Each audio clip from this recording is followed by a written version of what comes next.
Oh god. Just got to keep chopping away at it, man. Copyright's a bitch. Yeah, copyright is a bitch. The chat doesn't know all the copyright bullshit we have to go through to bring you the content we bring you. They'll never know.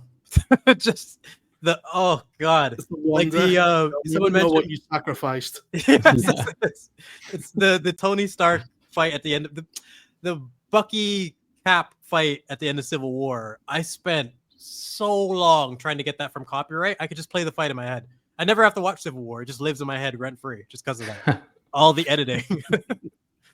Oh man, I feel that way about the Matrix movies with the fucking sequels I edited together. Release the Cynic cut. Yeah, man. I'll upload it to the Drive later and send it to you if you're interested. Yeah. What is it like? How short is it? Like, is it? It's still long. I turned it into one movie. So Matrix from the beginning to the very last film, or is the last two films into so one? You can have it either way, but it's going to be one giant movie and it's like 5 hours long, or it's two movies, the original Matrix and then one epic sequel. That's like 3.5. I think you'd have to watch it like that because you have Neo flying and then suddenly it's the next I take that out so that the first thing you see of him flying is actually like when he takes off, and it's I always found the ending of the Matrix, that one scene where he flies, so awkward. It's just the way they shot it or something. Is just it's not. It's 90s, you know. It wasn't quite the whole like the way they had it in Reloaded, where he was like super right.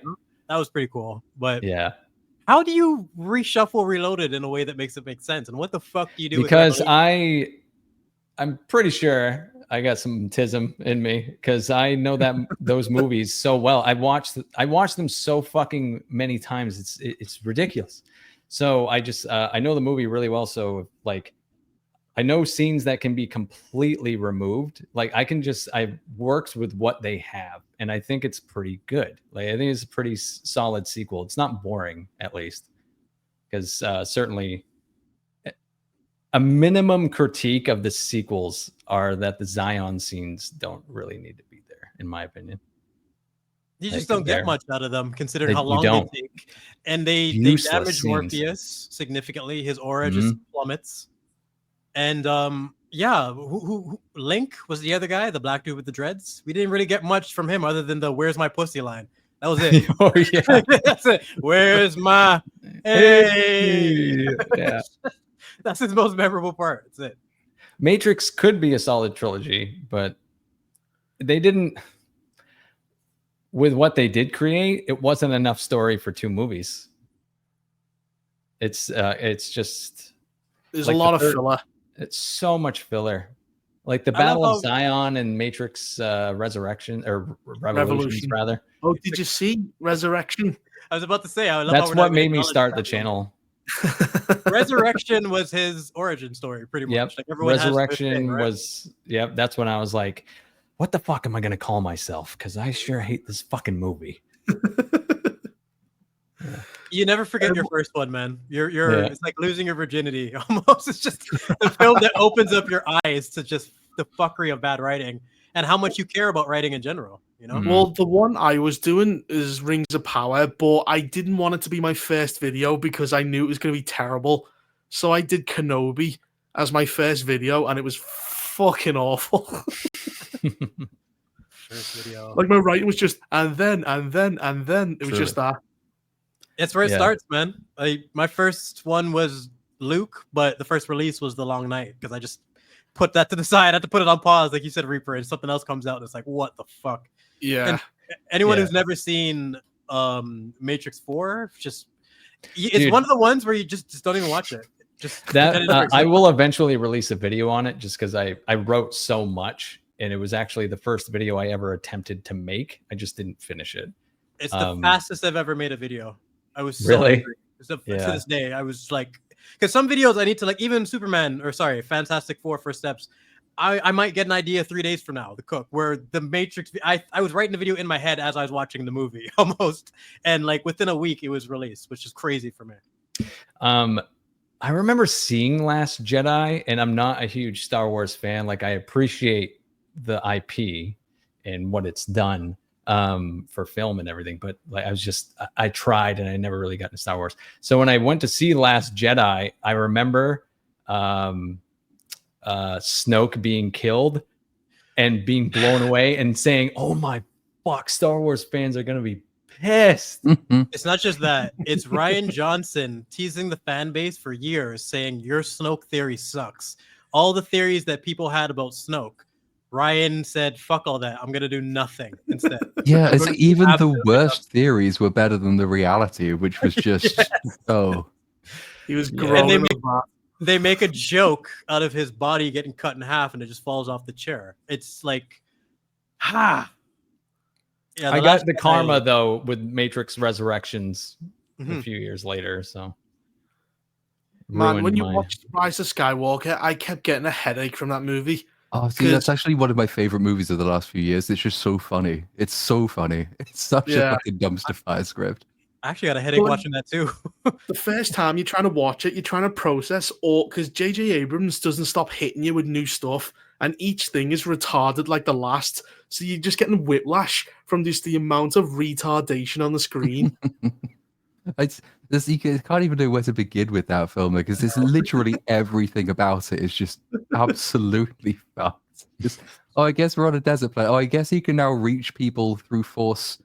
Lando is here shooting bows and arrows at the stormtroopers' eyes. Oh, I guess there's. Wait, what was that, Finn? You had something that you forgot to tell Ray? I guess we'll never figure out what that one was. We've gone down through sinking sand into a cave, which the sand itself doesn't fall into, to find a knife that's simultaneously ancient, but could only have been made within the last 30 years, which is given to a guy called Uchi, who we don't know anything about, who killed Rey's parents, who turned out they weren't important, no, but her grandparents sure were important because Creamy Sheev got his leg over with someone. And it's just, I don't, fucking hell. That movie is a fucking fever dream. It's like, as you're watching it, you can't believe it exists. Like, no, and just think, oh, Star Destroyers, they don't know which way's up. What? I'm sorry? That one. Poor Oscar Isaac. His face when he said that line. He's like wanted to vomit in his mouth. Didn't he ask him? He went to him, if you want to do any more Star Wars, and he went, "No, I'm fine." No, he said, maybe if I need a house or something. I need a house. Oh, yeah, I need a house, yeah. Funny. And if you see him in The Force Awakens, he's the one who's a Star Wars fan. He can talk about the OT. He was the one who was on board with this. Even Boyega. There's a video of Boyega with his friend watching the trailer for The Force Awakens, and they're both freaking out. And it's like you can see the fanboy in him, but then look what they did to him, you know? They're all so jaded. It's like they've gone to war and they've come back and they're all different men. PTSD. It is sad though. Look what John Boyega's become. The whole fan base supported him and they wanted more for Finn. Now he's so burnt out and his career's gone nowhere in the last 5 years. Now he's just bitter and blaming the fans. Same people who supported him. Yeah. Same with Daisy Ridley. She's fucked. She hasn't really done anything. But she was at least quite nice about it, right? Like, she's always been quite nice. When she was interviewed, there was one quite recently where she was, like, needled on the question of sexism. The interviewer was obviously saying, yes, say all the Star Wars fans are evil sexist. And she was like, no, I experienced nothing but support and positivity, which is great. But then also she was expecting to get a movie. So I guess not pissing off the fans might have had something to do with it. There is that. Well, at first, she did play the sexist card because when people called her Mary Sue, she went, there's no male equivalent like Ryan Craig. To be fair, there is a male equivalent. Yeah, Gary Stu, there is one. She didn't understand the question. They screwed her. I remember that interview. Like, it was the only one where she had like bad press, but it's mainly because she didn't really understand what a Mary Sue is. If you sat down and explained to her what a Mary Sue is, she wouldn't think it's sexist. I don't know. Like, they keep trying to bring back Rey for a sequel, and that's like trying to fucking sell AIDS to someone. Like, how would you sell a Mary Sue sequel? They would have to kind of destroy her, right? Turn her into something evil, basically, and then she has to redeem herself or be killed, which would be preferable. Like, I remember going into TROS, everyone saying pretty much you have to kill Rey. She's too powerful. There's no there's no way to write our way out of this. Like, she's fucked. Should have been Rebel Moon. Do it. Kill her. But it comes up periodically. There is an easy way to do it, and it's perfectly in canon with the Rise of Skywalker, because in Rise of Skywalker, Sheev says, kill me and I'll possess you. Then she kills him, and then she buries the Skywalker lightsaber and name in the ground. So, like, you could actually make it continuity-wise. It would be easy. She's actually a Palpatine. She's now Yeah. Creamy Sheev reincarnated. She's the villain in the next film. I don't That even would think make they her remember interesting, and it would fit. But no, of course they didn't remember. They didn't remember that that's what he'd said 2 seconds after he'd said it, which is why the film doesn't work. that. Yeah, because that would be the best creative save. You're right. Like if we're gonna Yeah. do something to salvage this, but they just don't have that in them. The Rey is a symbol to them, and they derailed a whole trilogy to push her to the forefront. There are a few super chats that came in here. TGV Monster, Aztec Batman, yo. He's beating up white conquistadors because Aztec Batman should be free to mass sacrifice children and other innocent people. Isn't Joker in it? And he's like, "No, Batman, I won't let you have that child." Tay says, caught the end of your last stream, slept through my alarm, and I dreamt of y'all, which made me think, what's the weirdest dream you've had lately? I had a weird one where I broke open my fingers and they were plants, like they were You hollow, know, like and salad fingers? it was like tree trunk, like you snapped them open, but it was a hollow green inside. I don't know what that means. Huh. That's a weird one. I also had another one where I was cleaning an apartment in a maid costume, and I was witnessing a full-on maid costume, and I was witnessing a murder across the room from me. I didn't call anyone. I just kept cleaning. What? It means you're gay. Got it. It's crazy how you can remember dreams like a fucking movie sometimes, and then after a few days, it just starts to slip away. Yeah, I can't even It's like- remember any dreams I've I'm- had in the past several I months. have some honestly. epic dreams, and then they're just gone. I'll remember them for like 5 minutes when I wake up, and then they're out. Yeah. I always have weird dreams. I bit some guy's face off in mine the other night. Damn. I'm with you, dude. I don't know what that. I just randomly just went ha. That also means you're gay. Yeah. Like every dream is you're gay. You're gay. I was having sex with a woman. That means you're gay. Means Have you you're ever had a gay. reoccurring dream? That's a big one. That was Those a are the cool ones you'll dream, forget. Reaper.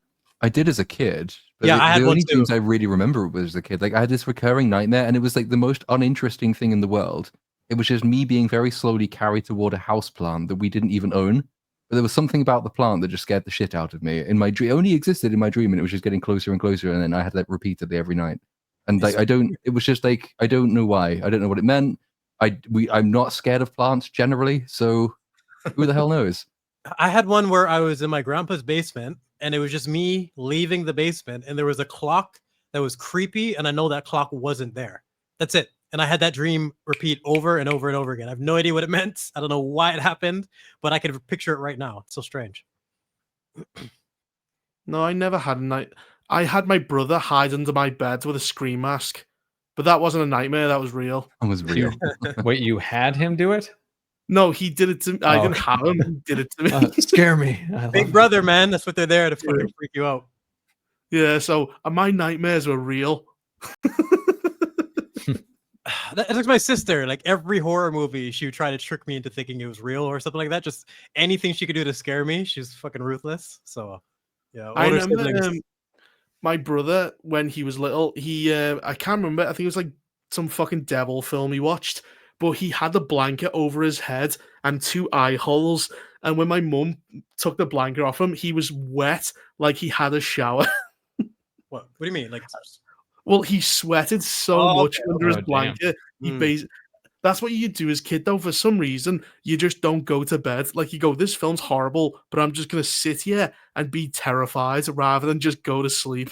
you gotta just sit with it sometimes, man. But that's just like good horror film should linger. Like you should have something to think about for a few days afterwards if it's effective, you know. But that's the problem. Most horror nowadays is fucking shit. Like I've heard such. Everyone tells me Sinners is amazing or shit. Like I can't get any like read on this. Catch movie. it, man. It's out on digital now, isn't it? Mm. It's worth watching. I'd like to hear your opinion on it. I'll check it out just for the vampire element, but be Yeah. curious to see how they do it. TGV Monster, you know what I'm looking forward to? The cringe interviews with Cynthia Nosferatu Arrivo for the next Wicked movie. Still waiting for that Discord. Oh, yeah. Oh, she is that weird goblin with She's the Ariana Grande. Yes. She looks like Aren't they Nosferatu. She really They does. look like they're dying. Like they look like they should be on a commercial for Africa. Ariana Grande. Yeah, intense. She looks $5 unhealthy. a month can feed them. Wait, and Ariana Grande had like she had a little bit of fat. She looked normal. She looks like a skeleton. Oh yeah, she's yeah, got she them looks now. unhealthy. Super unhealthy. Because she could be slim and still be sexy. There's no issue with that, but she genuinely looks unhealthy. Bony. Like Mhm. she's bony. Like honest to God, she looks like a starving African. Yeah, it's really intense. The anorexia is like blatant. It's kind of inarguable. So I don't. Yeah, It's in the Does- face as well, because like she's got quite large gaunt. eyes, but now like she's so gaunt that she now looks bug-eyed, and it's Yeah. a very unfortunate look.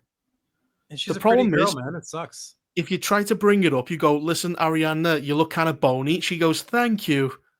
She might take That's what I mean. Yeah, there's so many people that like. There's people who think that they look good like that, so it's hard to even address the subject because you're looking at them from a health perspective. Like, there's no You're way her dying. family. Yeah, there's no way her mom looks at her and thinks she looks good. right. But it's Yeah. the She goes supermodel swimming in mentality. money. She goes, do Wicked 5, and she's drowning in money. You'd be surprised how many like fucking Hollywood parents sell the kids off. Yeah, Didn't Frodo, Elijah Wood's mum wouldn't let him be alone on set when he was a kid. well, he's one of the few Really? child actors who seems like he made out of it. He made it out without getting fucked up. You know, Or like, fingered. there's no part even that. But like, it's tricky, man. Like Hollywood is they get inside your head that early. It's a dangerous place. It's no place for children. So some of the few that make it out balanced, it's kudos to them. But then the other girls around her could be going, you're so fat, Ariana. You need to lose weight. You're trying to sabotage her as they look better. Yeah, it's fucking sadistic, man. Like the mentality. Well, what's the with the men? Men go, oh, call you a dickhead to your face, but when you leave, they go, he's a great guy. He's Tell me a, it. he's a guy. Yeah, he's a Crazy. good lad. A woman goes, oh, you're so amazing. Second she leaves, goes, fucking bitch. Fucking fish, fat whore. Did you see her dress? Yeah, women fucking hate each other, man. It's crazy. It's funny how that Well, works. you- Like Wow, guys, you've got really thick thighs. How confident you are to go in that dress. yes, the passive aggressive bullshit where men are different. We'll be like, yo, dude, you look like a fat fuck right now. What happened to you? And it's basically like, oh man, you're right. I gotta shape into gear. I gotta take this tummy down. And it's just love. It's just it's being honest because that's what Yeah. you need to hear sometimes. Women will take that and it's like, no, Yeah, queen, but you look they- great. Don't ever let them fucking judge you. But they'll hype up like ugly fat women. You know what I mean? Like, because Well, they're yeah, not that's competition. sabotage. right? They're not competition, so they hype up the non-competition. Yeah. I swear to God, that's a real thing. They will hype Well, up the- their fat friends to the moon just to boost them, so they always come and make them look better. It's just Well, sometimes they want drama without the risk. So they'll go, you need to break up with your boyfriend. And they'll tell them all these really bad advice that they will never take. Because they Well- want to live through them, but not really like risk anything. and they'll base it off their experiences with men as well. Like, you can't trust this man because this thing that I went through. It's this one of these things that happens all the fucking time. They won't give men the benefit of the doubt if it's something that's happened to them. They'll treat it like it's the same thing. The Um, who was Little question from Intent Matters: who has better tits? Let's find out. This is what we do on the show. Sydney Sweeney or Alexandra Daddario? Who is Alexandra Daddario? I'm looking it up right now. She was on White Lotus with Sydney Sweeney Oh, in season 1. I haven't seen that show, so that doesn't help me at all. See it. Jesus Christ. What? So you looked her up then? Yeah. Yeah. Damn. I don't know. We got to fight here, folks. We got a battle. We got to fight. Can you get up a picture of both? I feel the chat needs to be involved in this. Oh yeah, you can Yeah, poll let me it, get a yeah. poll going. Let me get a poll Nice. going here. There's Oh, even a some titties. Reddit of Sydney Sweeney versus Alex Donzario. Wow. I think. Wait, is that even her? No, that's a new blonde chick. Okay, fucking just throw them together. Damn. Is it just tits or the whole package? How the tits complement the body? Are they Let me see. see the metric? Maybe Sweeney has slightly better cleavage. This is That is the separate. analytics Yeah. right now. Yeah, okay, you judge every part. Your cleavage is one aspect. The nipple is one thing. What does it look like in a bra? What does it look like flat? What does it look like? You know, do you look good in every fucking angle? Those are real titties. Let me see. Just looking at tits. Just Silence. Just scrolling through tits. Don't look at me. I thought he was pulling up the fucking picture. I'll yeah, hang on. Wait, everyone in the chat, do you know who she is? Just introduce her. And All right. Platoon needs to be the final pick for sure. Here, when it Oh yeah, comes I'm to very this. well qualified to judge. Yes, that's part of the reason why.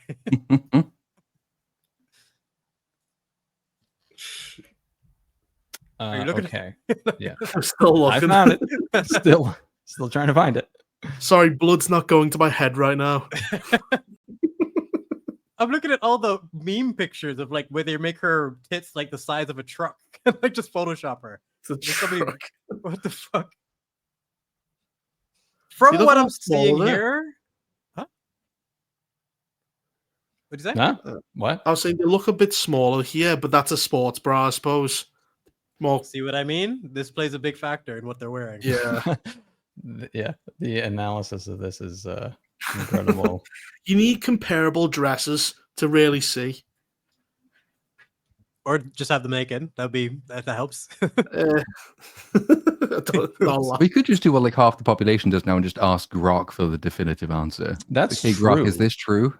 Oh, that's under every Twitter thing. That fucking pisses me off. Grok, go away. Intent matters. Thanks for inspiring the poll, much appreciated. Which is a battle right now. I think I might have to side with Sweeney. They're just I'm going with slightly- Sweeney. Yeah. Pie Guy asks, so how much darker are we going to get right now? Well, we have a poll about who has better tits. The so- problem is, we already talked about tits in the first one. Why does it always come back to them? Just It's a always circle of life. You know what I mean? life. It's they breastfeed. You know, they give you nourishment. They are the fountain of youth. You're programmed the for first them. thing you put in your mouth when you're a kid. It's the only thing you tolerate about women. Genmai Cha asks, here's money to grow a tash, Cynic, like a zoomer. Oh, God. Don't do that. It makes everyone look like fucking disgraced geography teachers. It's like, Oddly specific. well, there's a certain look, and it's usually a geography teacher. It just looks like this is the face of someone who has recently been done for fiddling kids. And like lots of people who try to grow mustaches just look like that. Unless you could do one of the proper old sort of handlebar child snatcher mustaches, which is Oh no. sinister but also cool, then I don't think you should do it. But that one, you have to wear the right clothes and be like a bit muscly. Not too muscly because you look kind of gay, but you need to be kind of old-fashioned, dungaree, you know, the spandex over the shirt. You have the Old-fashioned. handlebar mustache, like no matter what you look gay. It doesn't matter what your body's like, it's just automatically. problem you is, in turn the gay if you 80s shave that on. Like Freddie Mercury had that, so it's kind of like a... Who do you think are the hottest MCU characters? That's one thing I've always seen debated left and right. In terms of the girls, like if we're just gonna go through like this. Black Widow in Iron Man 2. She's probably top tier. Yep. Definitely top tier. Yeah. Well, they cover them up more than ever, so like Wanda Maximoff didn't really get like a cleavage shot. She's still fucking hot, man. Just part of the reason people can't address Wanda's character. She's so hot, they're cool with her torturing a whole town. So like I would be. This is a fair conversation to be having because they still have shirtless scenes for men for the women. Yeah. Yeah. they do. Like- I will always be bothered by Chris Hemsworth saying that he didn't want to take his clothes off and then they strip him. And they And strip Love him in Thunder. all the movies. Yeah, all of them. No, specifically Love and Thunder. That one was the worst. Like you flick too hard, damn it. That's not funny. Like that whole scene is just like that's fucked up. If you tell me that he didn't want to do this and you did this scene to him, it's just like fuck. That was a prominent part of the marketing for that. And because I put that on a thumbnail and I put a smiley face over his blurred out ass, I got demonetized for that. Really? Yep. That's Even though stupid. like Disney gets away with it as part of their marketing. It's the billionaires, and they, you know, fucking Walt Disney's frozen somewhere nice. He's good. Do you think he'll come back resurrected like Jesus? He'd fucking slit his wrist if he saw all this shit, man. What they've done to his company. Like, Especially like do they keep his body in a freezer? Is he just like still there? is that true? Well, didn't he freeze There is himself? that I conspiracy think it's an theory. urban legend as opposed to really true, but like it's nice to think that he is somewhere still there in a coffin, ready to be revived, like it's Underworld. like a zombie. That would be fun, Maybe. like to just bring him back and just have him shoot himself in the head because he just sees what's happened to his beloved company. If he saw Snow White, he would fucking jump off a bridge, like 100%. Just fling his body into traffic. Well, hey, Platoon, you can rank the fucking dudes if you want. We can do it from there. Because that whole, did you see the interview with them asking, oh, who's the biggest daddy in the MCU with Pedro? Oh God. I almost Jesus. puked all over my keyboard. Like, what was that? My God.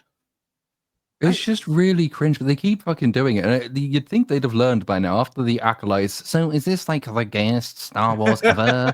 And how awful that was. Gayest Star Wars ever.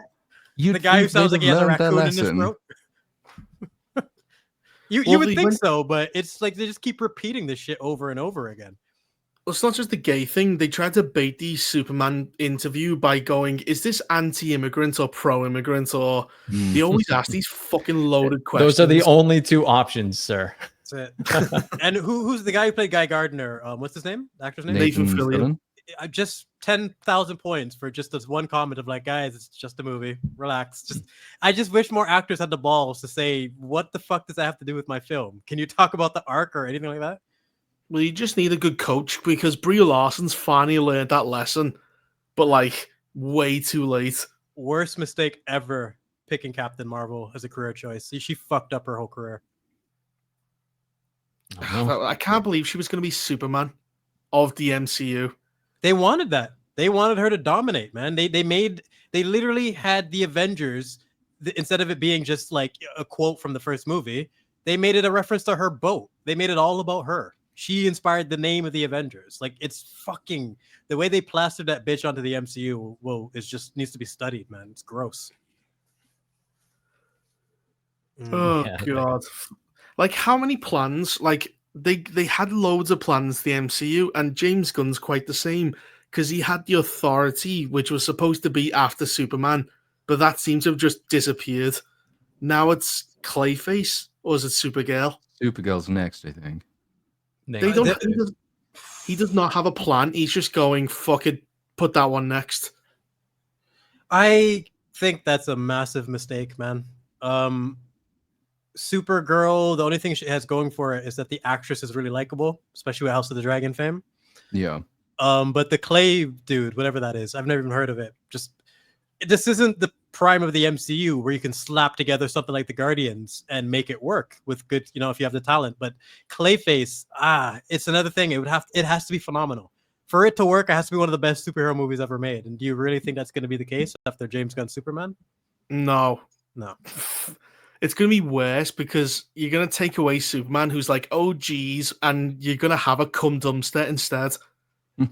She's going to walk over and suck on an alien's tentacle going, oh. That's the opening scene. But she's fucking hot, though, man. She's fucking hot as hell. She looks like a painter's radio. I think Millie Alcock is hot as fuck. She's just got a unique look to her. But that's a nice way of saying weird.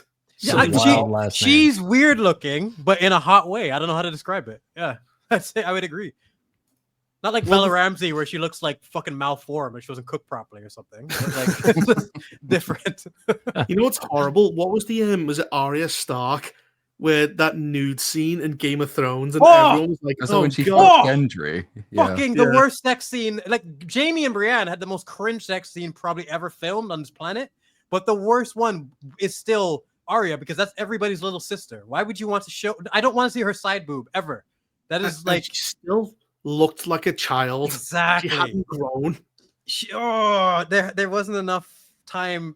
I don't know. 50 years could have passed, and I just don't. She's just the kid sister energy is just too strong with that one.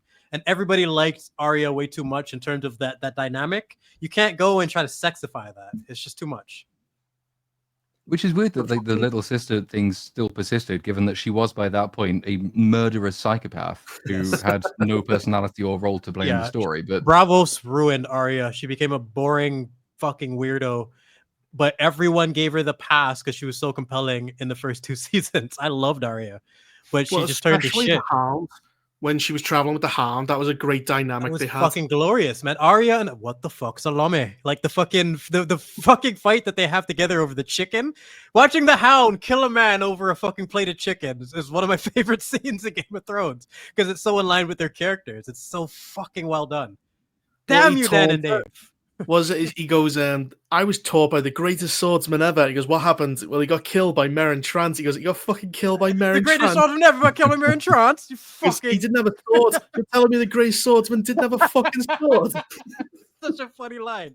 Just And then she roasting her, and then she tries to shank him, and he just gives her the smacks her. fucking. That is what we need now. You need to cut to that scene anytime you have a girl boss moment. Just cut to the Hound slapping the taste out of Arya's mouth, just like factory reset. Because you need to realize you are a fucking little girl with a tiny blade. You can't come up to a big armored man and expect to one-shot him. Like the world needed that slap. It's just fuck. Maybe. It's one of the things for pop culture, even if it's past the time, just for references, it's still worth it. Like I feel like I should eventually go watch Star Trek just so I could be aware of pop culture reasons, you know? Yeah. But Game of Thrones is one of the only ones that it's fascinatingly bad towards the end, and most people will agree the first 4 seasons is one of the best 4 seasons ever. Mm-hmm. I don't know. Like right now, I'm enjoying. It's fun that Amy hasn't seen like anything because I get to relive. Yes. It's like watching your favorite movie for the first time ever again. If I will rewatch anything, if someone who's down to watch it hasn't seen it, I'll be like, "Yep, replay right now." Absolutely. It's the best opportunity to get a refresh for you because you get to see their same experience again. Like seeing someone see American Psycho for the first time was a lot of fun a couple months ago. So that's even I've taken that movie for granted. I've seen it so many times, you know. Oh, I had so two good. friends. I had 2 friends travel to my place specifically because they wanted my reaction to a particular part in Attack on Titan. Like the Reaper, you would know the Marley scene when Reiner and Eren meet again. Yeah, that that's a good scene. I compare that to like Walter White and Hank in the Garage in terms of a conclusion of like finally getting 2 people face to face and getting all the facts out. And I remember to this day, like I was like mid-slice biting a piece of pizza and just stopped and couldn't believe what I was seeing. So sometimes you want to show someone so you can get that reaction from them because it just refreshes it for you. Because they always reference how happy they were that like my reaction was perfect, right? But like I know what you're saying, Cynic, with your girlfriend. Just like, yes, I could just take her through this whole down memory lane and all these things she'd never experienced before. Yeah, and that's why I want to show her the MCU as well, but skip all the trash, which there's a lot of. Yeah, well, we did a pretty decent list tonight. Yeah, that was a pretty good list, I think. Yeah. Mm-hmm. It's better than the list that you showed of the top 25. What the fuck was that? Yeah, that fucking list. What trash? I want to look at it one more time. It's trash. Look at this fucking trash. It is. I think there's like 6 things that should be on there, and the rest is like, what are you doing there? Garbage. Well, if anything, what's your top favorite? Pick 2 of your favorite movies from that list if you had to pick. Dark Knight. From the list? Yeah, just from that list. Your 2 favorite and the 2 best. They could line up, but just whichever. Probably gonna be Incredibles and it might be The Dark Knight or Avengers. Wait, it's not even number on the 2 list, is different. Yeah, Incredibles is number 5. Oh, I'm blind. Okay, boom. It's number 2 slot is the trickiest one to fill because it could be The Dark Knight, it could be The Avengers, it could be Black Panther. I'm joking. It could be X2. Spider-Man 2. There's some tough ones on this to choose from. Yeah, Spider-Man 2 is pretty perfect, man. You're giving us only 2, so that actually does make the list difficult to pick from. You're giving validity to the list, Brooks. It's Thunderbolt. It's like, why is that even on there? It's just that's so stupid. It tackled mental health. It's an movie. Attempt to say that superhero movies are still with it, and they're not. So. No, it caused mental health. Fucking watching it. It might have to. Fuck. Oh, shit, Logan's on the list too, bro. Yeah, it's tough, man. Because like, okay, fuck. That's why I said like your favorite and which one you think is the best, because it might be separate. This is tricky. This one. I think Dark Knight and Wonder Woman. Avengers are my favorites, and Dark Knight and Spider-Man 2 are the best. I have a harsher take on Dark Knight. I like it. I just love Batman Begins so much more. And I think it does have some issues in it that people don't talk about, like a lot of plot convenience. And There's a lot. Joker hard carries that movie. He really does. He really does. Batman barely does anything in that film. But so the Dark Joker Knight is throughout the whole film, though. So you can't. I don't know. You can't knock it for something it does well. I don't. Yeah, I'm not gonna knock it for that, but the part of the reason I knock it is that the plot convenience is all attached to Joker. He shows up, and I have no idea how he has his resource. I would love to just see how Joker does the things he does. You kind of give it the pass because it's Joker, but it subjectively brings that movie down for me. So I think The Dark Knight, I've mentioned it before, I really like it, but it's kind of overrated because people ignore its flaws. Winter Soldier. I feel like we ignore a lot of flaws in a lot of things that we revere in the past, though. But like Iron Man, we revere that, but we acknowledge the end. Yeah, because when it comes up, every time it comes up, it's always like, well, yeah, I really love that movie, and like to be fair, the first 2 acts are really good, but it does completely fall off in act 3. I feel like we're always honest about Iron Man for sure. Well, you don't have to do that with Spider-Man 2. It's pretty solid all the way through. It might be that in The Incredibles, I think. I did something similar to the video types that you make when I first started the channel. The video, so it never blew up, but I actually forgot about it and think it's a great video. I did a comparison between the Batman and the Dark Knight and do go over a lot of the plot conveniences. There's a lot you can do, especially if you don't want to do a full review, but there's a lot you want to talk about. Just being able to isolate a specific scene and go off. Yeah. There's so many good qualities in that movie, though, that make up for. Yeah, it's just the thing, though, right? Like even Logan, I just love it so much. Like when I think of Logan, my heart is the first thing that comes to. Like one of my favorite characters got a perfect send off, so I'm willing to ignore so many flaws in that movie, 100%. And then Deadpool dug up his I don't partake. Yeah, but don't watch that. So it's not just Logan; it's Professor X as well. He got a good send off. Excellent. I love him in that movie, and I like I just love the scenes with him and Logan. Their history is so great, and like all the time they've had together, and just telling, I don't know, like the idea of him losing his mind and getting dementia and killing off like half the population of mutants or whatever the hell happened. He was responsible for the death of so many. I think that's fucking amazing. The fact that they had the balls to commit to a story like that. Like that's what I want to see, more stories done like Logan. Take these characters I love and tell me something that's like actually a bit more gritty and something that's gonna like hit the old heart ball, you know? Yeah, Logan's a bit of a heavy watch, though. You can't keep watching Logan because it's depressing. It's not something you put on for fun. You got to be in the mood. And to go back to this comment too, like to play, I like the movie, but to play devil's advocate here, Brooks is right. Like because where did he get the resources to steal all that money? It's not like they had fucking archaic tools. The crews, the loyalty his men show to him, all the the rockets and the tech that he has access to, he just seems to show up with all the things he needs. Yeah. And I'm like I said, it doesn't bother me that much watching it, but I would like The Dark Knight so much more if it was justified, like how just even little quick scenes of having an understanding of how he does these things. But it would kill the mystique if the mad clown is calling people up going, "Is Tom there?" Texting people trying to organize it. Yeah, I get it. They tried to maintain the mystique, but like Breaking Bad, for example, would have montages to explain some of the things that they weren't going to go into detail about. And the montages in Breaking Bad were phenomenal. But you'd end up getting so much more information that you were curious about. But Joker returning, he goes, "Listen, I ordered 5 RPGs. You only gave me 4." And he's having a deal. And then he gets linked up with some Indian going, "Hello, can I help you, sir?" That's what I mean. Deleted scenes. This is what we need.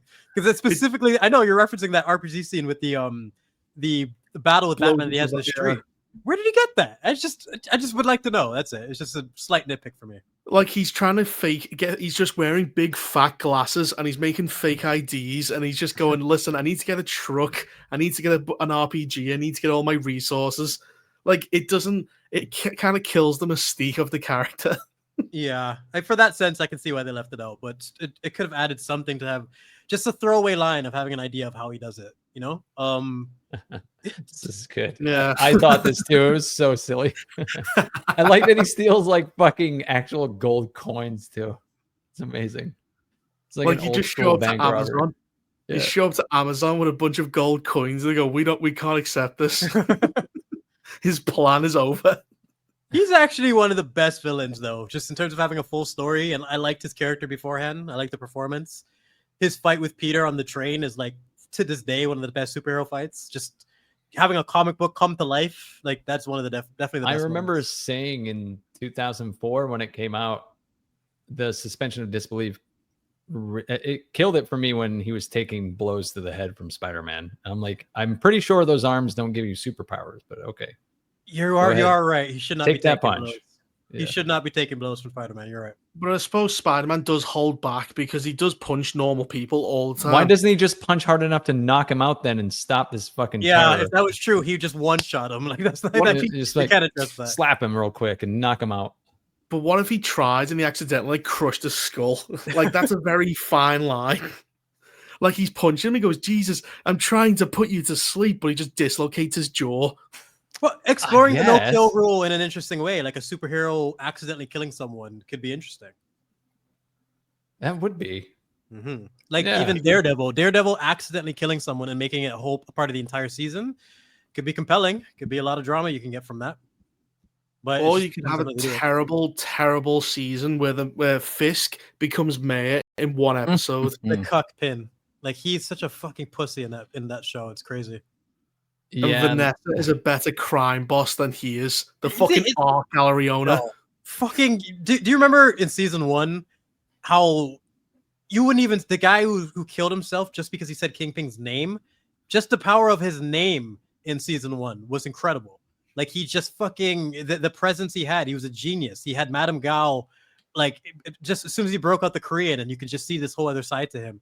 He was brilliant, and they made him a meathead in Born Again. They just completely didn't understand the character at all. What a waste. Are we getting a season 2 of that? Yeah, they mentioned it today on the list of shows that we're getting. And they're not going to mention Void fucking destroying Manhattan. I tapped out after the fiddle battle scene. The black dude who was like, "I'm fucking poor and broke. Let me steal you, bitch." Oh Like god. I was just my fucking skin started burning. I was like just fucking like unflamed. I was so that is one of the cringiest scenes probably ever for me. Because like, what are you fucking trying to say? You But stupid it becomes story? irredeemable the minute Daredevil says you're right. It's like fair Yes. enough if you're portraying him You took it out like of my that mouth. as like, you know, this is actually wrong and everyone understands it's wrong, except that people seem to believe it because it gets them off psychologically. Like that would be fine, but like having the show agree with him, that was just, ooh, what are you doing? And that is one of the biggest mistakes they constantly make. Anyone who's aware of Daredevil's character should know that Matt has probably dealt with this exact type of person dozens and dozens of times. He's probably immune to it by now, but they make him an idiot and they make him a fucking sensitive loser. And all I remember is him crying and being told he's wrong the entire season. I just had to tap He's a out. I human. don't even know how it ended. He's a human lie detector who can't tell if people are lying to him. And even the That's best how I've scene, forgotten. the best scene has to be the Frank Castle conversation because it's like, what the fuck is this? We're suddenly got quality, but it's damaged by the fact that he gets jump scared. You can't jump scare Daredevil. You can fucking hear heartbeats and shit. It's such a weird, like they just forgot how his power worked. I actually made a video on Daredevil on that first episode, and like I think I was way harsher than everyone else, or at least from what I saw. I think they ruined him from the opening scene. The show was toast just from that first 15 minutes. James Bursey says, what are their moral implications of Sydney Sweeney wearing a Yahtzee uniform in a commercial for Hugo Boss? That would break the internet. Like just the amount of like hags coming out going, she's ugly. There would be hissing. You could hear it through the monitor. Oh yeah, the Revenge of the Hags. They come out in full force. It's so easy to rage bait, and Hugo Boss sales would just go through the fucking roof. Yeah. But they don't have the balls to do it.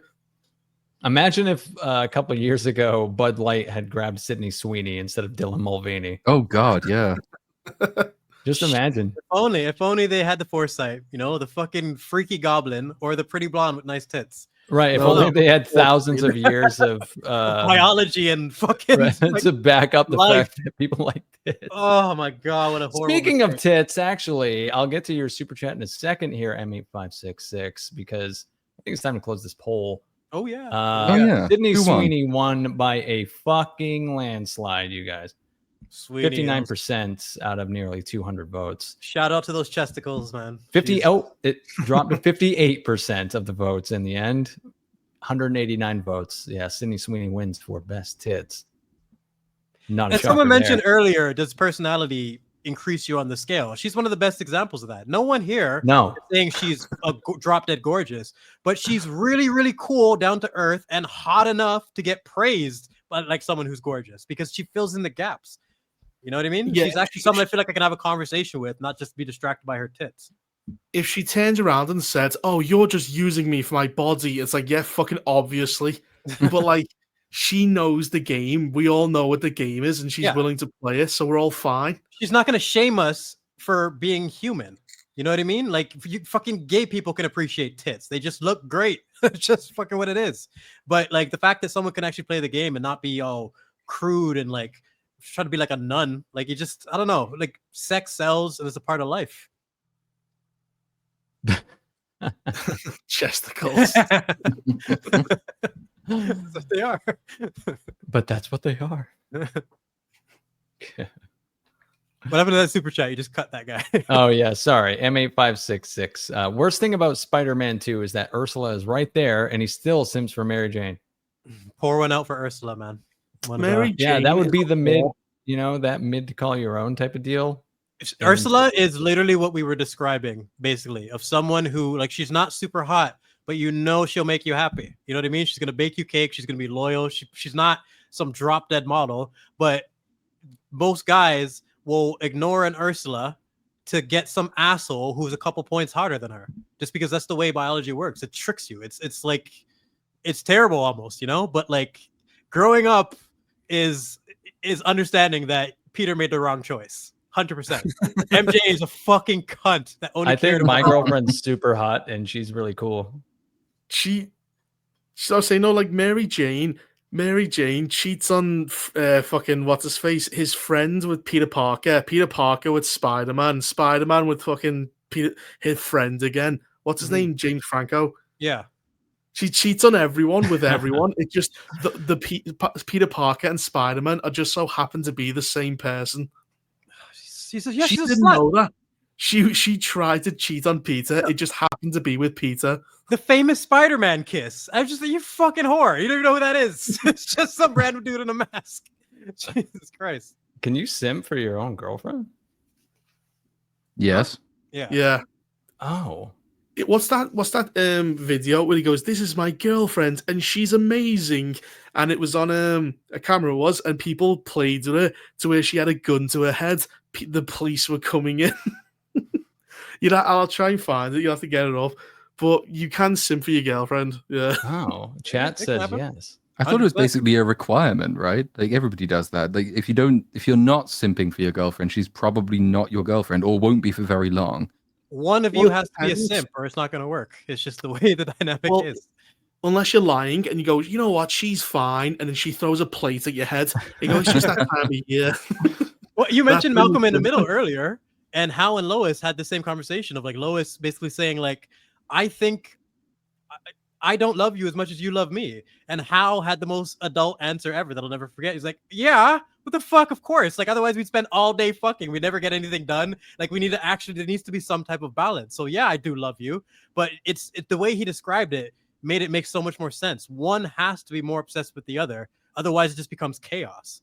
It's a strange dynamic, but I've seen it work many, many times. And the way he described in that show was perfect. She goes, Ruddy "I don't-" says it was a rigged vote. Daddario is a dick buster. She's still hot. It doesn't mean she's worse. It's just, yeah. It kind of does. She was outvoted. Democracy is, brilliant. It's like Palpatine. I love I love democracy. democracy. I love tits. It's Dario. That is true. I think my girlfriend is very hot, and she makes me grilled cheese sandwiches and fucking. She feeds me. That I don't makes her cook. hotter. She makes You're me. That's She even brings hotter. me You are omelets. Being a simp. That's what you're doing. All right. That's a dude. If she's it's not called, crazy, if I'm she's being a dude. simp, I'll take it, man. She cooks me omelets and shit. You get cooked meals, you're gonna be a simp. Like, it's Yeah, just- you can't help for but simp sure. after. It's worthy. You know, that's what simping is for. Someone like that. If she's crazy, if she's not crazy and she's hot, she's either a man or she's planning to kill you. Bro, if you have a problem with grilled cheese sandwiches, I got a problem with you, Joshua. There is nothing about a grilled cheese sandwich that is low tier. Wash your mouth out with No, soap. absolutely not. What do you expect it to make? Fucking lobster? Yes, fucking Fuck is lo- souffle. Go make me a risotto, bitch. a ratatouille? Jesus Christ. I actually saw this randomly in the chat. And I was just curious to throw it up. Zoe Kravitz or Zendaya? Who's better looking? Which one is Zoe Kravitz? She was the Catwoman in the Batman, and Zendaya is Zendaya. She's Oh, fucking, Zoe Kravitz. I don't remember what she looks like. I'd have to Google her. the light skinned chick from the Batman who had the white privilege line. That's not helping me at all. I know the scene, but I don't remember what she looks like. I think I just remember the stupid line. She's Lenny Kravitz's daughter. No, I'm gonna have to Google her. Jesus Christ. Zendaya looks like a young boy. She does. She She just looks like an 8-year-old boy with girl's hair. That's pretty much it. with thick eyebrows as well. No, I think Zoe's fucking gorgeous. Well, one is Catwoman and one is like fucking got a thing in her nose during Dune. Oh, yeah, she fucking stunk the life out of Dune. Just this little 12-year-old running around looking angry. Oh, she's terrible. Absolutely ruined that movie. I think this sandwich list deserves a poll. Grilled cheese should be high on the list in terms of simplicity, matching, like in terms of simplicity and deliciousness. Like it's very hard to get something as delicious as a grilled cheese. That's as simple as that. So I rank it pretty high. Okay, what's going to What go are on the the other options? Be like club sandwich has got to be on there. All right, club. BLT. What is a club sandwich? I don't know now that I So think about it's 3 slices of bread instead of just the 2, and then it's just like more bacon, turkey. Yeah, it's just more bread, bacon, turkey, and you cut it into 4 like triangles and stick a toothpick through them. But to why hold would it you together. add more bread rather than more of the thing that makes the bread good? Well, you Yeah. add more, basically more of everything, really. I mean, So it's like a Big Mac where you have that burger Yeah. slice. And yeah, kind of. maybe a Philly cheesesteak should rank high. Anything that has melted cheese and steak in it with proper seasoning, it's got to be a proper sandwich. I'm not a big fan. Well, of no, steak. now we're going a little crazy. You're not a big fan We're of talking about steak? stuff to do at home, like grilled Steak is cheese, just PB&J. flavorless. Whoa. Pause this whole thing. You're not a fan of steak. Steak is overrated. No, It is steak overrated. This No, is it's true. not. You guys The can't cook. amount of Learn work- to fucking season and baste, you savages. Chicken. This If comes you from a need black dude. seasoning, This then it's is not coming very from good. a black dude. No, you're wrong. You're completely wrong. What do you mean wrong? Chicken is overrated because you need significant amount of seasoning or it's bland. No, as you don't. fuck. Chicken No, goes you don't. well with everything. It Chicken's does go just well with good. everything, but it's technically bland if you don't season it. That's part of the reason you always hear You don't jerk have to chicken, season curry chicken. Nobody you don't. hears. Nobody talks about boiled chicken. You savages. Who Steak boils needs chicken? salt, pepper, and butter. That's it, and you get fried proper. chicken. Well, you, What? That's you what don't- I'm saying. You don't need you need to fucking have it properly seasoned. Otherwise, it's gonna be super bland. I love chicken, but you need to have that tag before it. Curry chicken. You don't. It's fucking just this is the jerk- thing with Americans. Just You don't have eat some sophisticated shit palates. chicken over That's there, what it dude. is. You just guys eat drown like everything shit in over there. pepper and seasoning and stuff. You don't need to do that. I will Oh, this fucking steak chug tastes some jerk brilliant chicken. beneath its layers and layers of fucking No. cheese and salt and Oh, pepper. Not and allow it. fucking No, not some allow it. Mexican shit goes in there probably somewhere, A and it's just like, proper then you're ribeye. not tasting the steak, are you? It's just seasoning. You have good seasoning, not Those are good people who steak. can't cook. Those are people who overcook their steak to where they have to add flavor back. If you cook a steak properly, But proper you were medium just rare, saying that we don't season things Season? properly, and that's why we're No, wrong. I But now wasn't. you're saying, oh no, you don't need seasoning to make a good No, steak. But that no, was the point no. to begin with. chicken needs proper seasoning. Steak can have very simple seasoning and still be delicious because the flavor comes from the fat. Still needs Chicken is way seasoning. too lean. Yeah, Well- yeah, but you don't need jerk seasoning. Is a whole array. I don't even know how to do it. There's all sorts of things. Where salt and pepper is the most basic bitch of seasoning. I don't even count that. So you have to drown your food What? in just all No, based. Butter basted. Stick- God damn but it. the- Where's but the Chef amount Ramsay of when you need him? the amount of chewing and effort you have to do to eat steak does not match If the it's flavor. The overcooked- flavor is not that good for the If amount of it's- work you put in. If you have an overcooked garbage steak like the ones you are clearly eating, then yes, you're chewing and you're adding all this extra shit. But if you have a proper medium rare, that shit slices and it's proper. Get a Maybe we motherfucking should Wagyu stop steak getting and change steak your from mind, Reaper. Weatherspoons. Yes, thank you, Cynic. These guys don't know fat is flavor. Get a proper Wagyu or ribeye Yeah, and it'll for change your whole sure. opinion on this. That's disgusting though. It's slimy and horrible. Fat is Yeah. flavor. It's the fucking flavor. What are That's you where you talking get about? the flavor From from. like sinewy, like No. fucking Yeah, it's chewy and it gets stuck in your teeth and it's stringy and it's. If you don't render it, then it's chewy and shit. But if you know how to cook, then you get all like a that. proper- computer. Jesus fucking Christ! I don't want to have a graphics Rendered. card to make my steak for me. That's just. Anyone who calls this place an echo chamber, just keep this in your head right here. Yeah, Fucking we fight can't even numbers. agree on this. God. Oh, who's No, winning the like, bowl? There's more flavorful meats that don't require a pound of seasoning or like fucking Wagyu, sinew, No, whatever you call no, it. you're completely wrong.